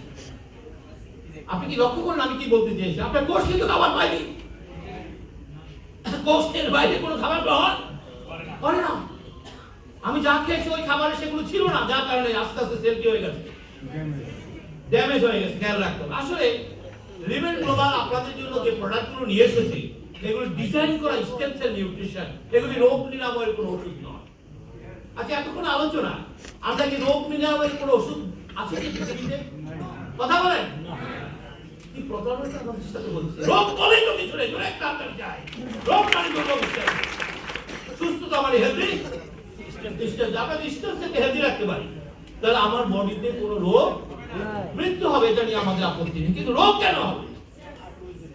আসুন আমরা এটা ডিজাইন করা ফুড যেগুলো আপনার স্টেম থেকে শক্তিশালী করবে। আপনার জন্য প্রেসক্রিপশন 20%, এটা ফলো করবে। লেস কুকিং উইথ 20%, আর ভুল করা যাবে না, অনেক ভুল হয়ে গেছে। আর হাইট খাবার খাওয়া উচিত হবে না। সেল কিন্তু অলরেডি সিগন্যাল মারা দিয়েছে, কিন্তু বলে দিলাম, ঠিক আছে কথাটা। গ্রিন ফুড খেতে হবে 60%, গ্রিন ফুড মানে র ফুড, সালাদ, ফ্রুটস, কত পার্সেন্ট? কেন জানেন? বনের পশু পাখি আর মানুষের মধ্যে কোনো পার্থক্য নেই, আমরা দুটোই জানোয়ার, আমরা আশ্রাবণ মাত্রকার, শ্রেষ্ঠ জানোয়ার। তাদের কি কোনো হাসপাতাল আছে? তাদের কোনো ডাক্তার আছে? আপনার আমার কেন দরকার? উত্তর একটা, তাদের কোনো রান্নাঘর, দূরে একটা রান্নাঘর। তারা প্রকৃতির খাবার গুলো সরাসরি খেয়ে ফেলে, আর আমরা জানোয়াররা কি করি? সব পুড়ে খাই। Sell damage. আচ্ছা, সেল ড্যামেজ হয়ে গেলে ডাক্তার কি এটা রিকভারি করতে পারবে? আরে কথা বলেন। আপনাকে আবারও প্রকৃতির কাছে ফেরত যেতে হবে। আসুন না, আমরা যারা এখনো মনে করি ডাক্তারের কাছে যাওয়ার সময় হয়নি, ডাক্তারের কাছে যাওয়ার সময় হলে কিন্তু যেতে হবে, বলে দিলাম, মাপ নাই। যারা মনে করছি তারা আগে ভাগে প্রকৃতির কাছে ফেরত যায়, তাতে আমরা সুস্থ থাকতে পারি। যদি ডাক্তারের কাছে যেতে হয় তাহলে 3, 4, 5 লাখ টাকা যেতেও পারে, আবার না ফেরার দেশেও চলে যেতে পারে, তো উপায় নাই। সুতরাং আসুন, ডাক্তারের কাছে যাওয়ার আগে প্রকৃতির কাছে ফেরত যায়। ডাক্তার চাই, প্রকৃতির কাছে ফেরত। Message clear? Herbal food, herbal medicine আর হার্বাল মেডিসিন। হার্বাল মানে প্ল্যান্ট, প্ল্যান্টের রেডিশ অফ দ্য হার্ট। প্রকৃতির গভীর সমুদ্রে, হাই মাউন্টেনে, ডিপ ফরেস্টে এমন কিছু প্ল্যান্টের সন্ধান বিজ্ঞানীরা পেয়েছে আগে রাজার আগে। এখন বিজ্ঞানের বদলতে ল্যাব এসেছে, কাল্টিভেশন হচ্ছে। আগে রাজারা হোল হার্টস খেয়ে ফেলতো, তারা জানতো না কতটুকু খেতে হবে। এখন বিজ্ঞান বায়োমেডিক্যাল ইঞ্জিনিয়ারিং প্রয়োগ করে যে অংশটুকু কোষে খাবার সেটা আলাদা করে এগুলো ডিজাইন করা ফুড তৈরি করেছে। এগুলো দিতে হয় কোথায়? কেন জীবের নিচে দিতে হয়? কারণ আমরা জানি আমাদের সারা শরীরে রক্ত সঞ্চালন লাইন রয়েছে কত কিলোমিটার? 1.5 লক্ষ কিলোমিটার। এটা কি জীবের নিচ দিয়ে নাই? জীবের নিচ দিয়ে যে রক্ত সঞ্চালন লাইন, এটা সরাসরি হার্টের সাথে কানেক্টেড। যার কারণে অনেক ড্রাগও আছে জীবের নিচে দিতে হয়। কি হার্টের রোগীদেরকে দেওয়া হয় না? কেন? মেডিকেশনের এই মেথড। মেডিকেশনের মেথড হচ্ছে ড্রাগ হোক, পুষ্টি হোক, খাবার হোক, এটা যত তাড়াতাড়ি ব্লাডে রিচ করবে তত তাড়াতাড়ি অ্যাকশন শুরু হবে। এর জন্য কারো কি করে, তাদের ড্রাগ গুলো শর্ট টুটে সরাসরি ইনজেক্ট দিয়ে, ইন্ট্রাভেনাস ইনজেকশন দিয়ে ব্লাডে পুশ করে দেয়। আমি কথাটা ক্লিয়ার? ব্লাডে না আসা পর্যন্ত অ্যাকশন শুরু, সেটা খাবার হোক আর ড্রাগস হোক আর পুষ্টি হোক। এগুলো সেম ডিজাইন করা ফুড, যেগুলো এমন পাউডার করা হয়েছে জীবের নিচে সরাসরি এটা অ্যাবজর্ব হয়ে যায় এবং হার্টে চলে আসে। হার্ট প্রতি মিনিটে 70 থেকে 72 বিট করে 5 থেকে 6 লিটার রক্তকে 1 মিনিটের ভিতরে 3 লক্ষ কিলোমিটার রাস্তা অ্যাকশন শুরু। আমরা যারা এই মেথড ফলো করে আবারও দেহটাকে সুস্থ করব, তারা 3 থেকে 6 মাস এটা প্র্যাকটিস করবেন। এর সময়ের মধ্যে যদি আপনার কোনো ইমার্জেন্সি ড্রাগের দরকার হয়, বন্ধ করা যাবে না। কেন যাবে না? কারণ ড্রাগ দিয়ে আপনি কিছুটা কমফোর্ট জোনে আছেন। হঠাৎ যদি ড্রাগ বন্ধ করে দেন, সব সেল আবার কি করবে? হাসপাতালে কি দরকার নাই? ড্রাগ চলছে, চলো সাথে মেথড প্রয়োগ করেন, নিজের ডাক্তারি নিজে করেন। এভাবে 15 দিন, 1 মাস, 6 মাস লাগুক, অসুবিধা কোথায়? আপনি যখন বুঝতে পারবেন যে আমি এখন একটু ড্রাগটা কমিয়ে দেখি, ড্রাগটা একটু বন্ধ করে দেখি, কমানোর পর, বন্ধ করার পর আপনি যদি বুঝেন আপনার বডিতে কোনো সমস্যা হচ্ছে না, বুঝতে হবে আপনার দেহ আপনার দায়িত্ব গ্রহণ করে, দায়িত্ব গ্রহণ করে। এবং একটা সেলফ এক্সপেরিমেন্ট, সেলফ ট্রিটমেন্টের মাধ্যমে আমরা আবারও দেহটাকে সুস্থ করে নিতে পারি। এখানে ড্রাগ নিয়ে আমি যে কথাটা বলি শেষ করব।